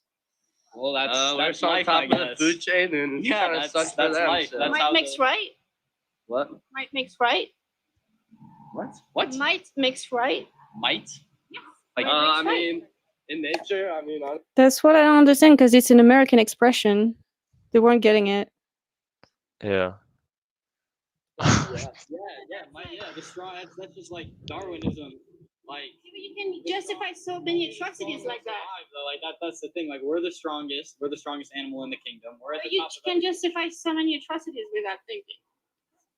I mean, yeah, in a way, I guess, but that doesn't mean that like it's all right. Like you can like I wouldn't consider the like killing of animals for meat as really an atrocity. Like yeah, it's disgusting what they go through and like their living conditions, and that should definitely be changed. But I wouldn't put that on the same level as like slavery. Why? it also, I mean, Because- it's also, sorry to interrupt. No, it's you got also that. pretty brutal to be murdered as an animal naturally. I mean, like, say you're an antelope and you get hunted down by a lion. I mean, that can't feel very good. It's dying isn't pleasant, and Two words don't make a right. I'm not saying. It was getting funny because I kept like bringing up like little rhymes, little haikus here and there. So I was like, "Oh, this is getting ridiculous," but it was kind of funny. Well, Wait. it does work though. Didn't he say that what happens to animals is an atrocity and something like that? And did he say something like it shouldn't happen or it's bad? Yeah, he said like I think he's the nature. I think. he Yeah, like said the way something they're about treated. like it's an atrocity and something like that. Then okay, then maybe you could have pointed out that, well, if you think so, why are you supporting it? Why are you participating in it? Yeah, yeah. Mm. Yeah, but then they'll lie and they'll be like, "Well, I only eat from small farms." Yeah. Do you? No, you don't. But yeah. Anyways, yeah, this is a cautionary tale of debates, guys. This is why we should not do debates. I mean, it's good in the sense of like if you have a big audience, okay, maybe, but like in the sense of like I mean, but you could still be extremely effective, I think, in through the audience if you stay calm. I think you're more likely to be convincing because you're in control of yourself. And every time I see an activist stay really like rational and good with the rapport and everything, it's so much more impressive to me. But maybe it's because I'm vegan, but like because like they are Like anytime I see anyone, because it's not like only the vegan activism sphere that uses outreach, right, with mics in the streets. Like there's a lot of different people that do that. I mean, yeah, whatever. So if there's a person who's doing something, and for example, like they're a pro-life person, like I'm not pro-life, so if I see someone I don't necessarily agree with their message, but they're like, at least they're staying calm and they're good with the rapport, I'm way more likely to listen to them than if they are like aggressive and they're like, even if like what they're saying is sound or whatever, and logically it's like it's too much noise. The emotions are so heightened that it's like, oh my god, like why are you so fucking aggressive, kind of thing. It's like you can't get rid of it that easily. And of Yeah, course it's vindicating for vegans because we're so fucking angry, obviously. We should be. But they don't get it yet, so then it's not necessarily going to work on. But passion can be good though if you are channeling it correctly, which yeah. is hard to do. uh, Because I guess if you act in a way that will distract the message, then that's not good. yes, exactly. Yeah.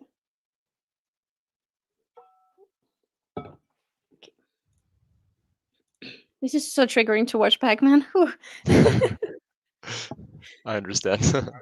Yeah, but it's so frustrating every time I have a debate like this.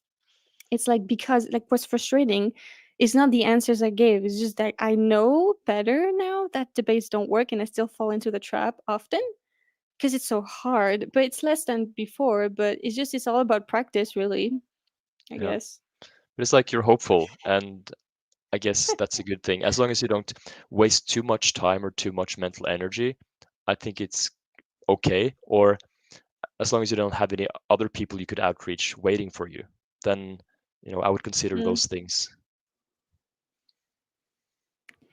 I would consider it kind of like, okay, I haven't heard anything like, okay, so the reason why I really don't like debates is also because, like, in the book I just read, basically, which is not like the word of God, but still, like, it has input, like it's got studies on persuasion, so I think we should still take it seriously, even if it's not about the vegan movement. And of course it's going to be different for our movement because every movement is unique, especially ours, because we're not the victims, but whatever. So in the book, like, they talk about how they've done basically research on how what is the best type of like format for persuasion, and face-to-face conversation was like the one that outdid them all. It was like better than all other ones combined, meaning like radioactive, like radio whatever broadcasting, or leafletting, or TV programs, whatever. Like it was like the face-to-face conversation is the best type of persuasion so far, because it might change, we don't know, science. But so because of that, I really, really, that's why I'm so trying to do my best in terms of outreach, especially. And that's why I'm actually increasing the amount of outreach I'm doing now. So that, because it seems to be the one that is better than shorts, for example, even if it's important still to make shorts, for example, or videos, because it still does something, but it's not as effective, of course. So that's why I don't think that necessarily, of course, I'm not sure, but maybe it would be nice if we had more studies on that. But I'm not sure that debating one person just for the audience factor is necessarily, I don't know, maybe it's worth it because it's a lot of people getting some persuasion, so it definitely does something. It's just that I'm thinking that we could have that while having a good conversation with that one person that would be effective, because that would really change things for that one person, because apparently it's the biggest way to change someone's mind. So I think you can have like a great deep conversation that is very transformative with that one person and be very effective. So I think we should not like, we shouldn't be so cavalier, I don't know how to say it, with like, I mean, we should be very careful about using debates for views because of that, because we don't necessarily have to sacrifice the effectiveness of that. Now, you know what, I'm not saying that if you have a debate, don't post it, because I think you should still post it. I think it would still have a great impact, but you could still try your hardest to not make it into a debate, and it's still being like actually a more impactful conversation, because you had such a connection with the person that they were changing their minds in real time, and so the audience will identify with that. and they will be less defensive, whatever, they will actually go in the same journey as that person, maybe. So that's why I think we should really try our best not to go into debate. But if you it end up being a debate because you're human and you are tired or whatever, you know. Yeah. That's right. Yeah, I try to be more concise in the way I talk, but I'm not a very concise person, so I'm sorry. But practice. Do you have anything else to say, or should I continue? Um, yeah, I think in terms of what's more effective and so on, definitely one-on-one. The only thing is that if we film it and post it, it's going to reach potentially everyone who has access to internet, right? But still, like you. So I think when you have one-on-one conversations, that in isolation is very good.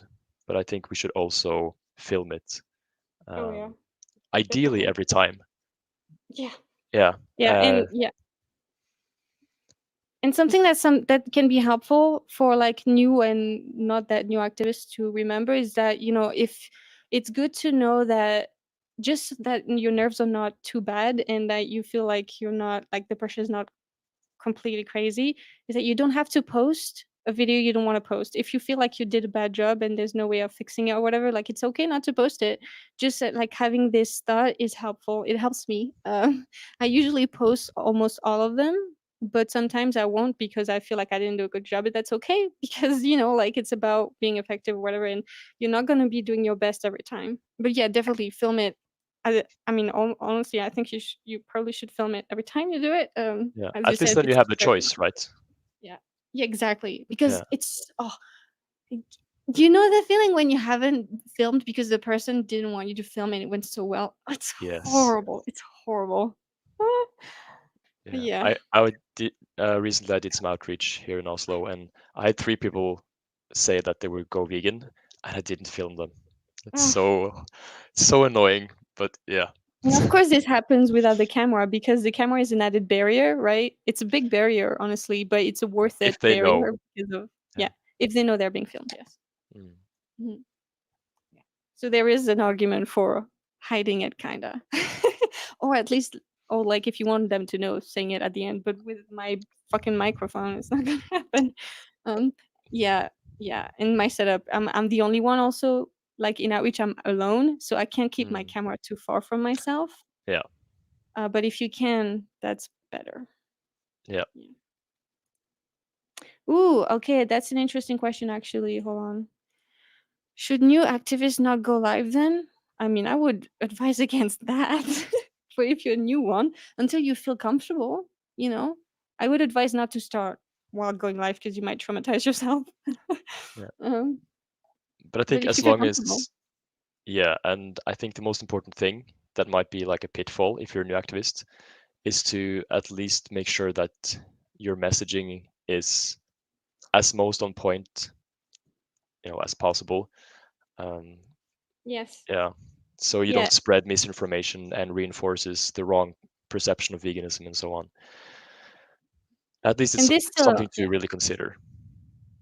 This is Hold yourself. something that still happens to us, right? That we Yeah. have we mess up our messaging sometimes, even if we try as hard as possible. Like sometimes we're not the best at it, and so that's the problem with life. That I'm not doing life because of that. I don't want it to be like, "Ooh, I messed up. Fuck, it's on the internet forever," kind of thing. Like, no, Yeah. there's no reason that you have to go live. You don't Yeah. have to. You can if you really want to. That's fine.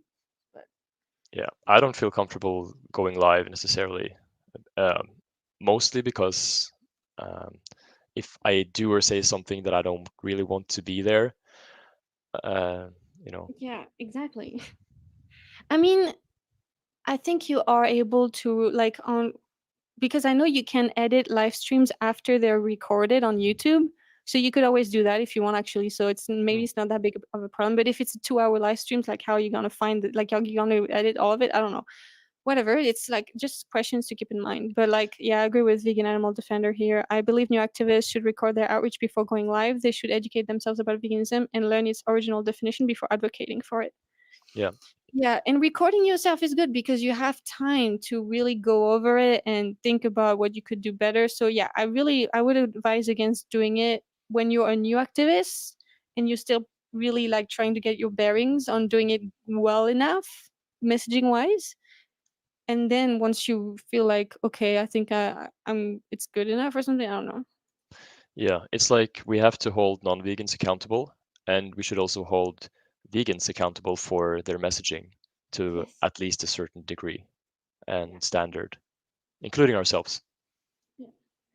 Yeah, and of course, doing it in a way that's good with rapport because it also applies to us. The persuasion, for example, if you want to convince another activist of like improve, like because you think their way of doing the activism is not a good way or something, the best way to do that is to relate to them in some way and then explain your case. But they're more likely, like if they're as committed to it, they're more likely to be open to it. But still, like some people will still have a big ego because, especially, I mean, if they're an experienced activist, it can be especially very hard for people to receive feedback, which is a shame. They don't have to agree with it; they at least have to consider it seriously. You know what I mean? Yeah, I made a post about feedback for those who are interested in seeing that, and I see just more and more that there are so many, especially like the bigger names with the bigger followings, that their Mhm. ego is just so big when it comes Mhm. to even just considering constructive feedback. It's really frustrating. It's frustrating, and Yeah. we should not It only is. educate people on veganism, but also educate people on why it's important to have an open mind and be um, open to feedback. Yeah, it's like in the book they talk about like how in the scientific community they don't have to be so careful about people's feelings in the sense of like like rapport is not important as much in the scientific community when it comes to persuading someone about like not persuading but like uh because there's such a culture of like fact checking and you want it to be like the methods of this like scientific methods or so there's such a methodology behind it whatever they're all committed to keep an open mind as scientists like if someone is not doing that they are the odd one out kind of thing so because I'm talking about because like social like the culture that we have in our movement should really be like what you're saying like the culture of an open mind and committed to just being as efficient as possible should be the real I mean obviously the goal not being committed to a specific type of activism or a specific way of doing it that's not what you should be committed to you should be committed to it being as efficient as possible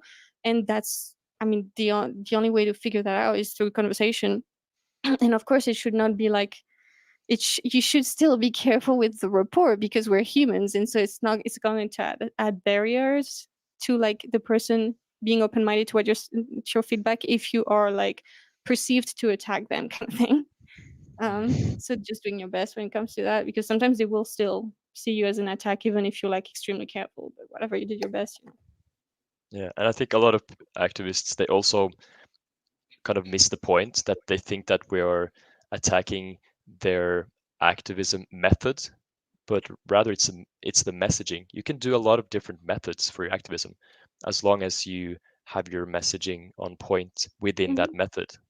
Because I think it's important if you're going to be an activist your whole life, which is what the animals would have wanted or want, then you should, of course, you have to take care of your mental health, or unless you're going to burn out, right? So you have to be sustainable. And if you're doing activism, an activism method that you really don't like, but it's only seen as like the gold standard of activism, if it doesn't resonate with you, find other methods, but then still um, have your messaging, you know, in on point. and something also that is something to keep in mind is like as any other social group obviously like we are humans we work like that even if we think we don't like we're still like identified with our social group so even if you like for example in a subgroup of the vegan activism movement that agrees with certain ideas or certain ways to do it and then you find something that like oh well I don't think it's actually efficient the way we did it so I want to talk about it I want to do something different you should like just the belonging to that group should not deter you from exploring what's the most efficient for the animals And of course, you should still be open-minded, of course, from everyone's point of view about what they think, so that you make sure that you're not wrong. um, but you like, yes, the social aspect of the vegan activism movement and the just vegans in society is super super important. The community aspect, unfortunately, it's very necessary. I'm saying unfortunately because it shouldn't matter, but it does. And so yeah, like, yes, it's important to foster a good, healthy community, supportive, whatever, but you still, at the same time, as an activist, it's your duty to be loose with the social group enough that you can move when it comes to what's efficient, the most efficient for the animals. You know what I mean? Like, still being Yeah. careful about that. Don't lock And yeah, yourself the in. culture of like being the efficiency being like the most important aspect when it comes to belonging to that group, being dedicated to that. Yeah, yeah, I agree. All right, should we carry on? Yeah.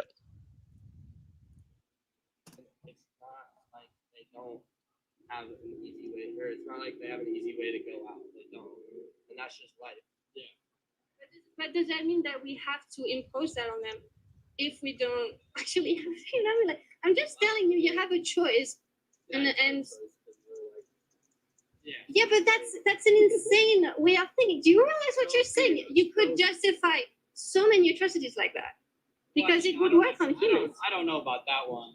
I mean, I don't know if you could, That's like, the same mindset. I'm Jewish, and I wouldn't use that mindset to justify the Holocaust, because those are Well, you could. No, you couldn't, though. Killing a human and killing an animal are two very different things that are very. Why? What's the difference between the two groups that makes it okay? An animal is not as intellectually advanced as humans, so humans are at the top of the food chain. And I'm sorry, but a cow Running in circles. Yeah. Animals also have that. Yeah, Humans have more developed anything than any other species but on the if I let, like, if I'm at a pasture, right, and there's just a cow there, and I'm hungry, I'm gonna kill the cow and eat it because I'm hungry. The cow isn't gonna help evolve civilization. It's not gonna bring anything meaningful Are to you? the world. You could say that then, like, you could use that argument against mentally handicapped people because they're never going to be as intelligent as us. But it's a different, because they're different. It's the ethics of it. They can still have coherent thoughts, even Not if they necessarily. can't express it. It's much I less believe, ethically yeah. wrong to kill an animal to eat than to kill a human to eat. Yeah. Like, Humans don't practice cannibalism. It's not a normal thing for I humans. am aware of that, but I'm just saying this excuse could be used against humans as well. yeah, Is it just a partners to a group then? That was French, You sorry. know, there's hypotheticals, and it's a I don't know if it's an English word, but I meant belonging to a group. What did you Whatever. say? I said, is it the appartenance to a group then that matters? But it's a Uh-huh. French word, I think. I'm not sure it's English, but either way, Okay. it's belonging, whatever. Yeah. Now, again, you see that they're just super Yeah. shallow and not intellectually honest at all, just going in circles, as you said. And it's still like the same thing. They just say blah blah blah, and then that's life. Yeah, running in No circles. responsibility, no logical or ethical thinking at all, and just discrimination. Thanks for letting me know, Vegan Parlab. I'm putting it a bit higher. I'm trying not to put it too high because for me it's very loud and my husband's sleeping. But trying. Oh my god, it's so triggering. That's the point. Like, it's the logic of it that I'm trying to get at. I'm just pulling my hair out at this point. I'm just freaking out, just being so fucking angry. Yeah, I get it. Yeah, I didn't care at this point. I was like, get the fuck out of my Of course, we face. all know that you don't have to go to that point, but you're human. I know, I shouldn't have. But this is me screwing up, so there I go. logic is correct. That's what I'm trying to show you, that it's not correct to use that There's excuse. also not one right and one wrong. Yeah, way to do it. there's many sides to an argument, and both It's easy sides. to say when you're not the victim and you just like find either You're not way. the victim, right? Yeah. No, but I'm speaking on behalf of them. How do you know? Yeah. Well, I know they don't want to be enslaved and murdered for I like. don't think they can anyone. really. Yeah, I don't think they can really. Yeah, I'm just gonna give you a card, guys, and let you choose your prize. The victim. Oh, it's so awkward. Oh, right. Like, no, just get the fuck out of here. I was so Damn. pissed. Oh, I don't know.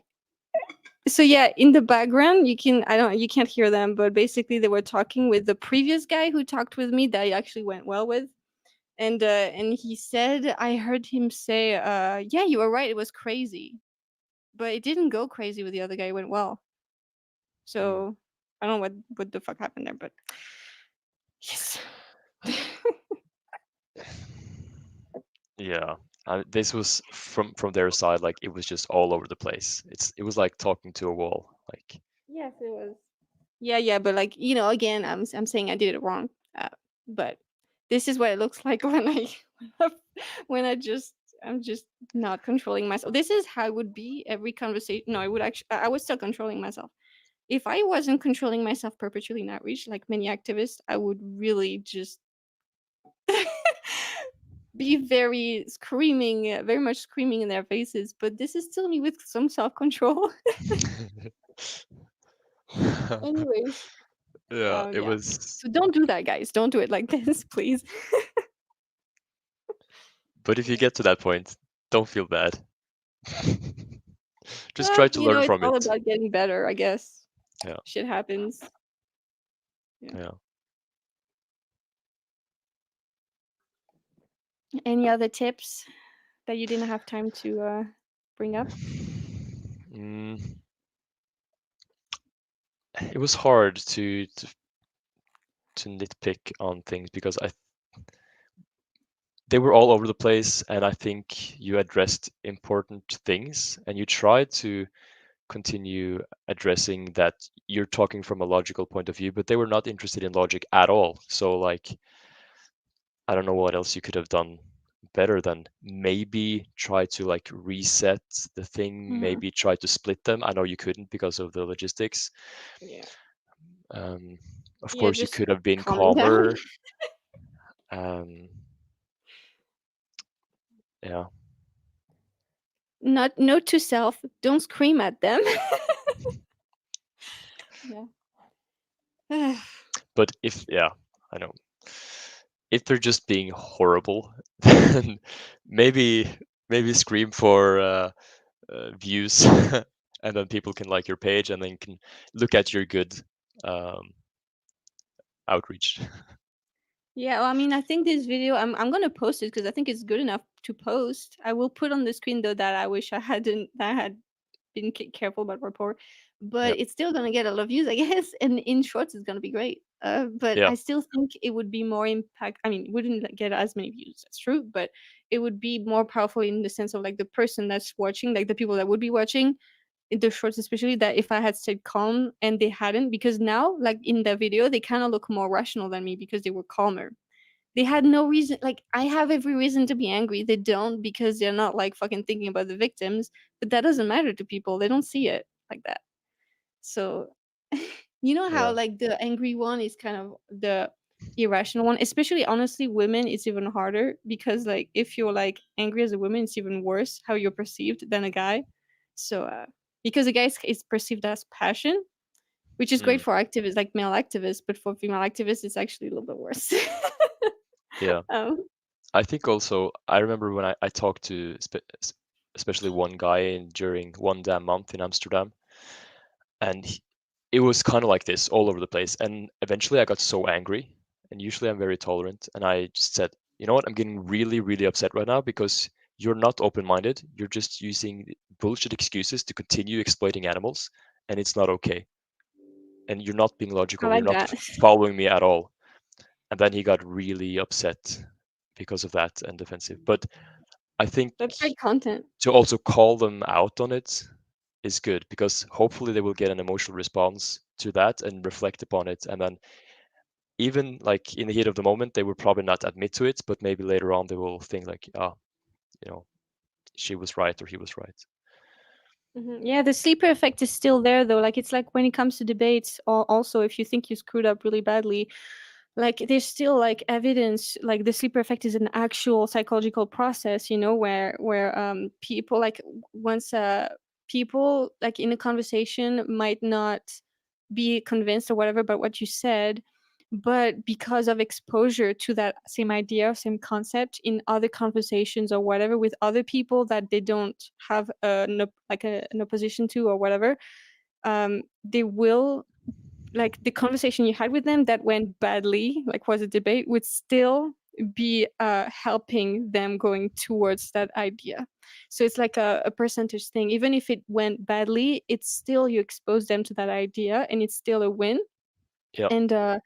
And even if they will probably never attribute it to you, because you pissed them off, you actually have pushed them towards that thing just because of exposure to that idea. And because, like, if it's not a sound concept, it's not going to work, of course. It has to stand up to scrutiny, the sleeper effect, like for the sleeper effect to happen.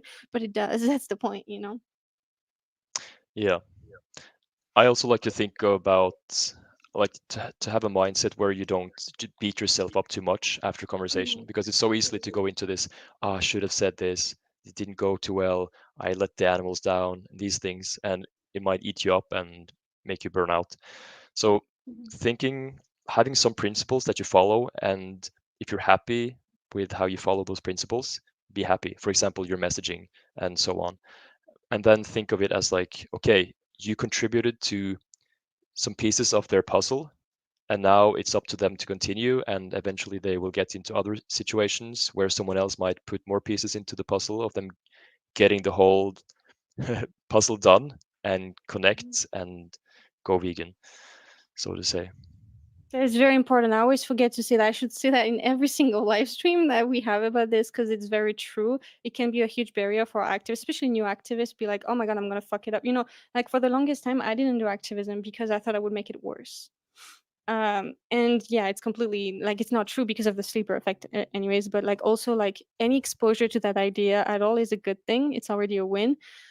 And yeah, and also like I agree with what you said, of course. And having like yeah, Vegan Paralab said that in a live stream we had recently about like how having a checklist of things that are necessary parts of it, you know, so that you can kind of simplify your outreach a little bit. I think it's great to just do the best, of course, but like you can do, but that's the point. You will never be perfect. Like kind of like remembering that, of course, it's a very good sign if you really are upset. I mean, not upset, but like I mean, of course, caring about doing it right or well is a very good thing.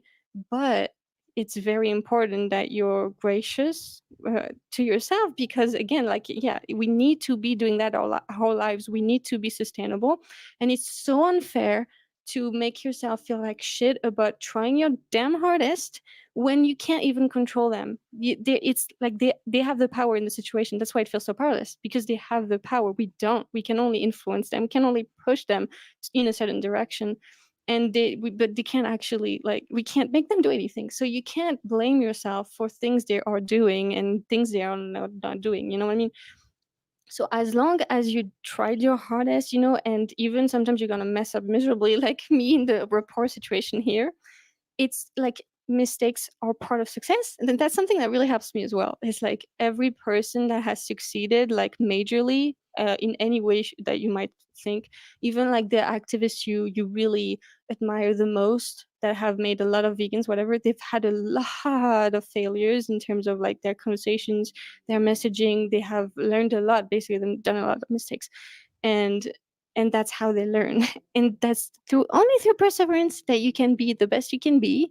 And the best you can be is not perfect. So you know, it's helpful. It's a very healthy mindset too.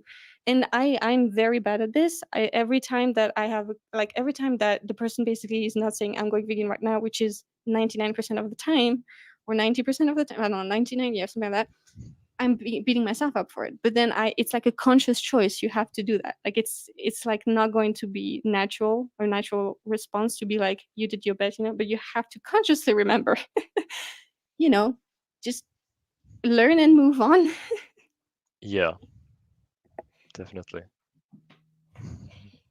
Anyways, yeah. So I just, do you have anything else you'd like to add to that?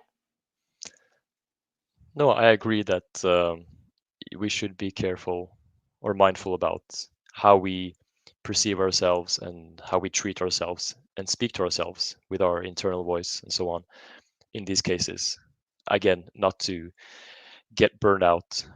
Mhm. So rather take the points you can and learn from them till next time, and then maybe even just focus on one point, because sometimes you may think that, oh, I have 5 points that I should improve for my next conversation, but is that really realistic? And maybe you will just bring yourself down. So maybe focus on one point and then get that, and then do the next ones. But it's different for everyone, but just be mindful of it. And yeah, practice makes better. It's also something like that. Sometimes it's not extremely conscious how it works, you getting better. Sometimes it's literally just doing more outreach. It will be, you'll get better like this as well. I mean, you have to still be conscious about what you're doing and learning, but there are parts of it that will be just habit, because if you're doing it, like if everything's new at the same time in the beginning, which is the beginning, it's very hard to remember everything. You can't necessarily. It's all about practicing so that it's incorporated little by little, and then your brain just is second nature kind of thing. So that's why I think like doing outreach often is really your best ally when it comes to this. But of course, it depends on your capabilities and your job is stuff. You know what I mean? Like you have to be obviously a long-term activist and stuff. But I also wanted to say something else. Yes, so like I think, I mean, obviously I mean, I hope most of us know that there's a lot of burnout in the vegan activism community, and I think there's kind of like this mindset sometimes of like, well, I would never do that, right? Because I care about it so much, which is beautiful. It's amazing. Thank God you feel this way, but it's not necessarily how it works. You can care a lot and then burn out from exhaustion, and then you have like a block or whatever. And so don't think that because you care, you shouldn't be careful about your needs as an activist and as a human. You have to really make a conscious effort, because also we kind of get carried away because we care so much and stuff. But really, it's on behalf of the animals as well, because if you aren't going to be sustainable long term, and you're not going to be effective if you just do it for 2 years, like most activists do actually. You have to pace yourself so that you are happy, healthy, because if you're not happy, if you're miserable all the time, it's probably not going to be sustainable. So you have to be efficient, but be careful and don't feel guilty for meeting your needs, because without doing that, you can't be an activist. And then it's like, it's not going to work for the animals. So it's actually in their best interest for you to not do activism all the freaking time.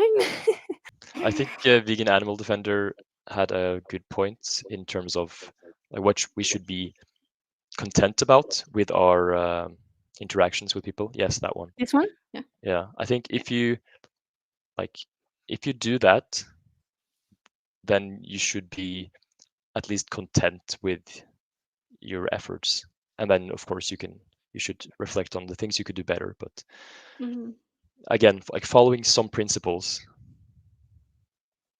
Yeah, having a checklist. And of course, we're not saying like that's the only thing that matters, but like if you feel like it didn't go very well or something and you're beating yourself up for it, like you did your best, and you expose them to the vegan message, the right one, hopefully. And so you should, so let's do a Q&A. Guys, let us know your questions in the chat if you have any. And and then we'll end up under the stream. Thank you so much for being here, guys, and learning with us. Oh, okay. So Lily Wizard says, lately I have been thinking that street activism does not seem to be very effective. It's only good for exposing people's dishonesty. What do you think? What I think, well, recently during one damn month, I had several people at least telling me that they would go vegan or do the right thing in the context of veganism.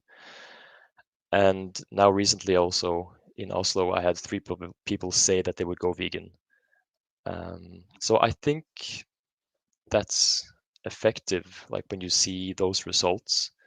And also especially filming it, because many people, they have realized or gotten closer to puzzle their whole piece by watching outreach videos and so on.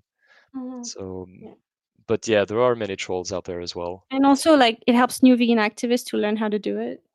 Yeah, for example, like I've said before that um, Vegan Power Lab was actually one of those people who made me kind of, and also Matthias, who is also here, helped me to kind of dip my toes into going out and doing activism by myself, which again made me realize that, hey, this is not actually as scary as I thought.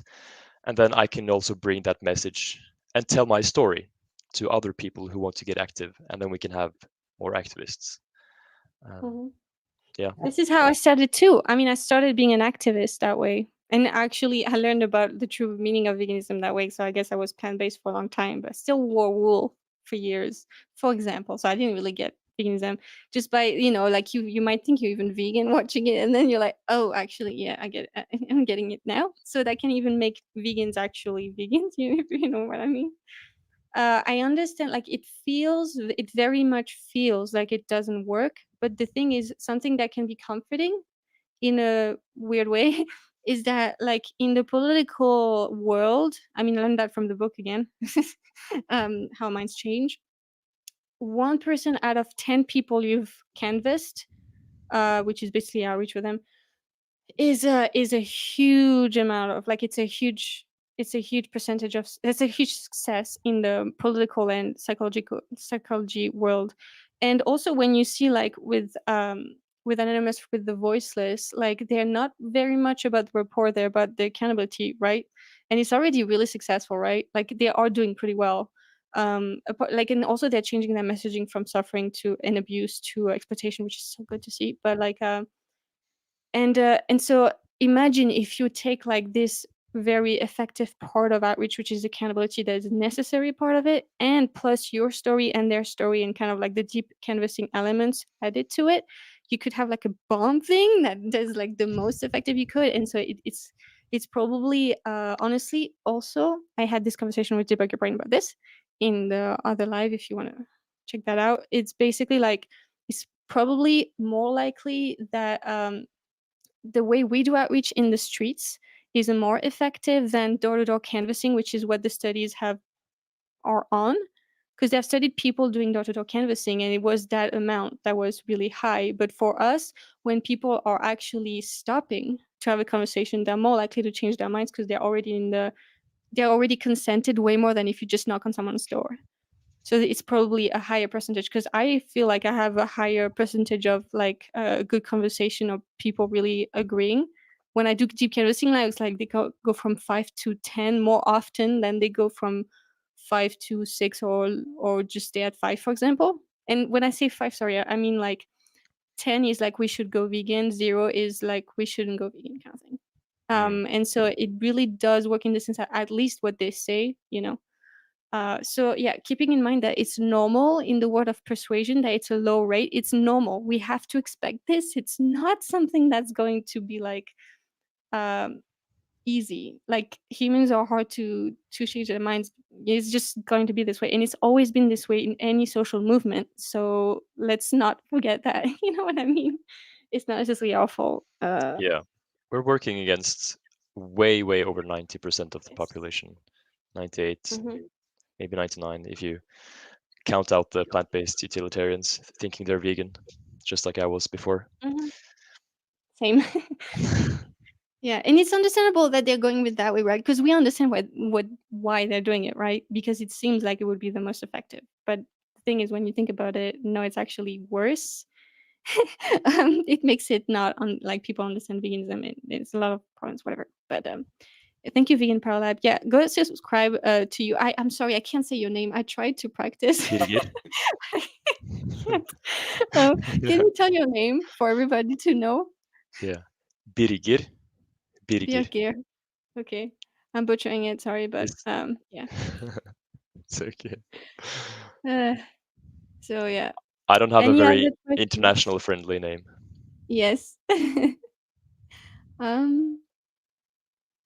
Okay.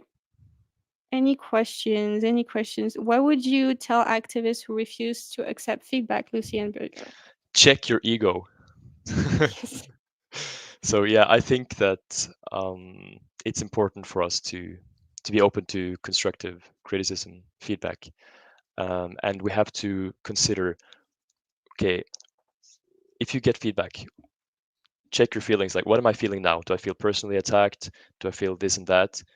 Many people will feel that way because maybe they're not used to it throughout their lives, or maybe, there can be so many different things. But then they have to stop and think, like, what is this message actually saying? And is it in favor for the animals or the movement that I take, even if it's just one point from the feedback, and bring it on with my activism.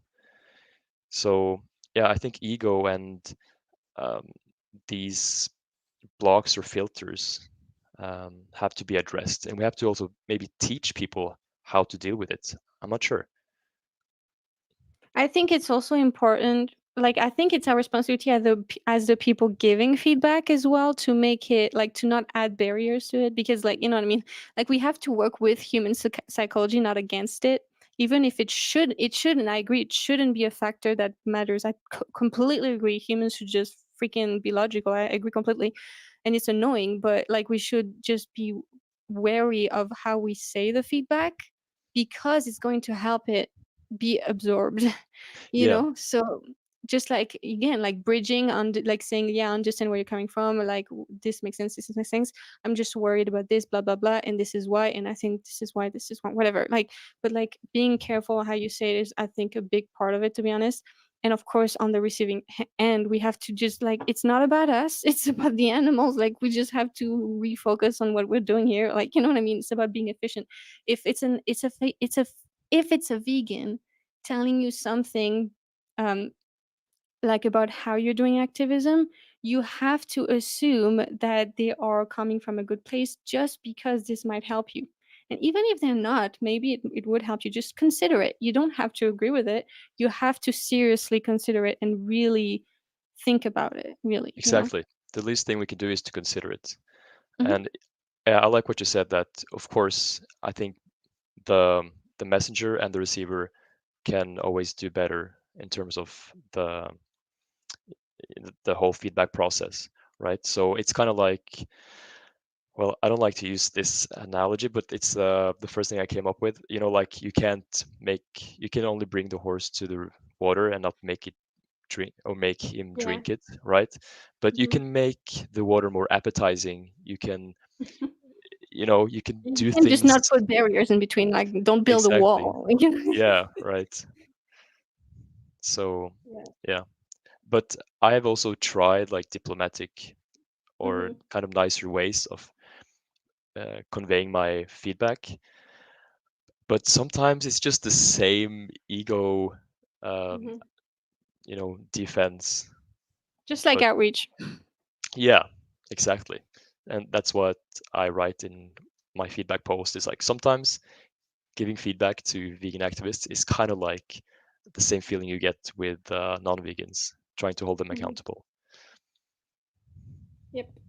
And so the same methods must be used. Like, you Yeah, know, it's yeah, the I think same. I so. mean, it is outreach. Like, if you, it's persuasion, so it's similar. Yeah, You know what I mean? exactly. It shouldn't be as hard, but, sometimes it Yeah, is. yeah. Okay, so this is interesting. Animals are here with us, not for us. That's what I worry about. That after interactions, people will do searches and then get waylaid by bad information. What do you think? Yeah, I mean, we we have seen it for a long time now, and it's still here. The misconception of veganism, especially that it's a diet or about reducing suffering and death, and all these other things, like shadowing the actual vegan message and principle and idea of what it seeks to do. And it's a problem because we have to use a lot of time to kind of clean up that misconception, and it also leads people to just, um, I think, reject the catchphrase "Go vegan" because they think it means something trivial like a diet, right? Mm-hmm. So uh, because of this misinformation, we should be also careful about just throwing out the "Go vegan" thing. because most people don't really understand what it means. Yeah. So at least we're going to throw that out, which I think is good, but please also educate or make them realize what it actually means. Yeah, the definition of veganism should always be a part of your outreach. Just mention what it means, like it's the mindset against the use and slavery of other animals or whatever you want to put that in a similar way. I think they're also probably referring, I'm not sure, but like this reminds me of like people checking studies afterwards with a confirmation bias going on. The thing is, we can't really do much about that. People are going to be led by the confirmation bias, meaning they're going to look for things that confirm their own point of view, not necessarily be looking for the validity of the study or whatever, who did the study and the hierarchy of evidence. But that's going to happen. So I don't think we can do much about it. We could always like mention it at the end of outreach if maybe that could be something that could be worth exploring. I'm not sure. But like yeah, just do your best. Again, like you can't assume the entire responsibility. It's like in a relationship, because in outreach, like while you're conversing with that person, it's kind of like a relationship. You can't take on the whole responsibility part of the relationship. It's not how it works. You might want to take on every part of the responsibility because you don't trust them with the responsibility, obviously, because they're not vegan and they don't want to go vegan. But it doesn't work like that. You can't control someone else, you know what I mean? Like they have to do their thing, obviously. So that's, yeah, but I totally understand that worry. I have it all the time. And I think it's great when activists have in there all the descriptions of their videos, study links to all sorts of objections. Of course, it doesn't have anything to do with veganism, like the concerns about health, whatever. Like I get it, but it is something that people perceive to be barriers to actually be vegan. They think it's not possible to actually live the stance of veganism. So because of these things, so it's important, I think, to have still this education and these links in your descriptions or wherever you can put them. But still, while you're putting those in the description, before for example, I write, this doesn't really have anything to do with the cause of veganism or the stance, but I understand it's a concern, whatever. So here we go. Mm, That way yeah, at least it's somewhere. yeah. Is it right to say like be stoic about it? Focus on what you can control and not what you can't Yeah. control. Exactly. That's literally what activism is born from, right? It's like, well, if I'm just doing nothing, like I'm just going to do what I can. It's like I think a lot of vegans, I mean, I don't know, but like I was like that for the longest time. Like I felt like it's so overwhelming that there's no point in doing anything. And also I was worried to make it worse. But then at some point you got to realize that not doing anything is already worse than it's the worst thing you could ever do. Like there's nothing worse than the status quo. So anything you could do to just push it a little bit in some direction, if it means I'm just like making a few vegans in my lifetime, it's already a fucking success. It's already something is in that direction. I'm part of this wave, I'm part of the pushing towards that paradigm, and that's already something. At least I challenge the status quo when it comes to the animal victims situation. So yeah, that can be a good mindset for sure. Okay. Why would you tell activists who? Oh well, we already addressed that, I guess. Yeah, You kind of. you were scared we wouldn't address it. Um. Okay. Are there any other questions? Let's see. Let's see.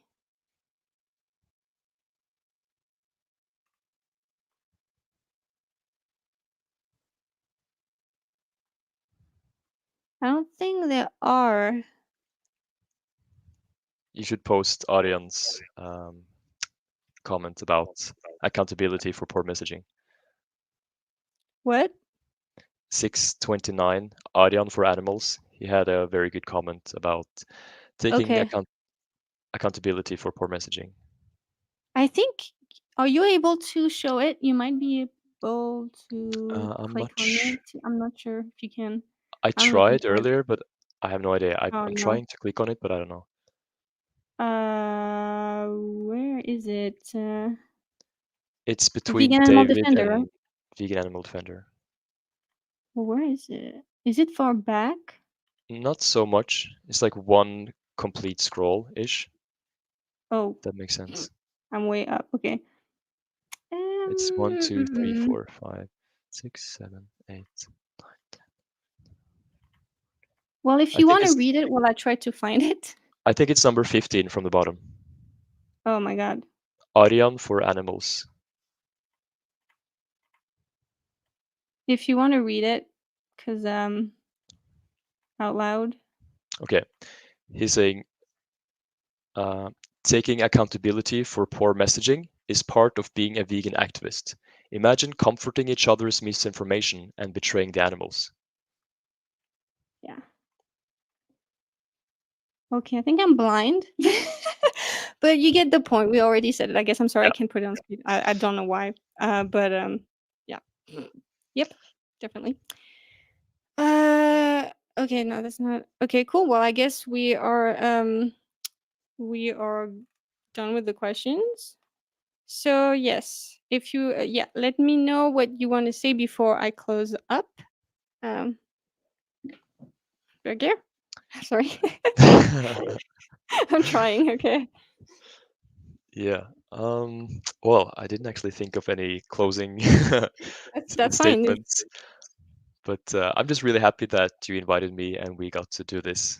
I really like your activism, and Thank you. there's a lot of people here today that I talk to frequently that I enjoy their companionship and our exchange of um, information and feedback, teachings, and so on.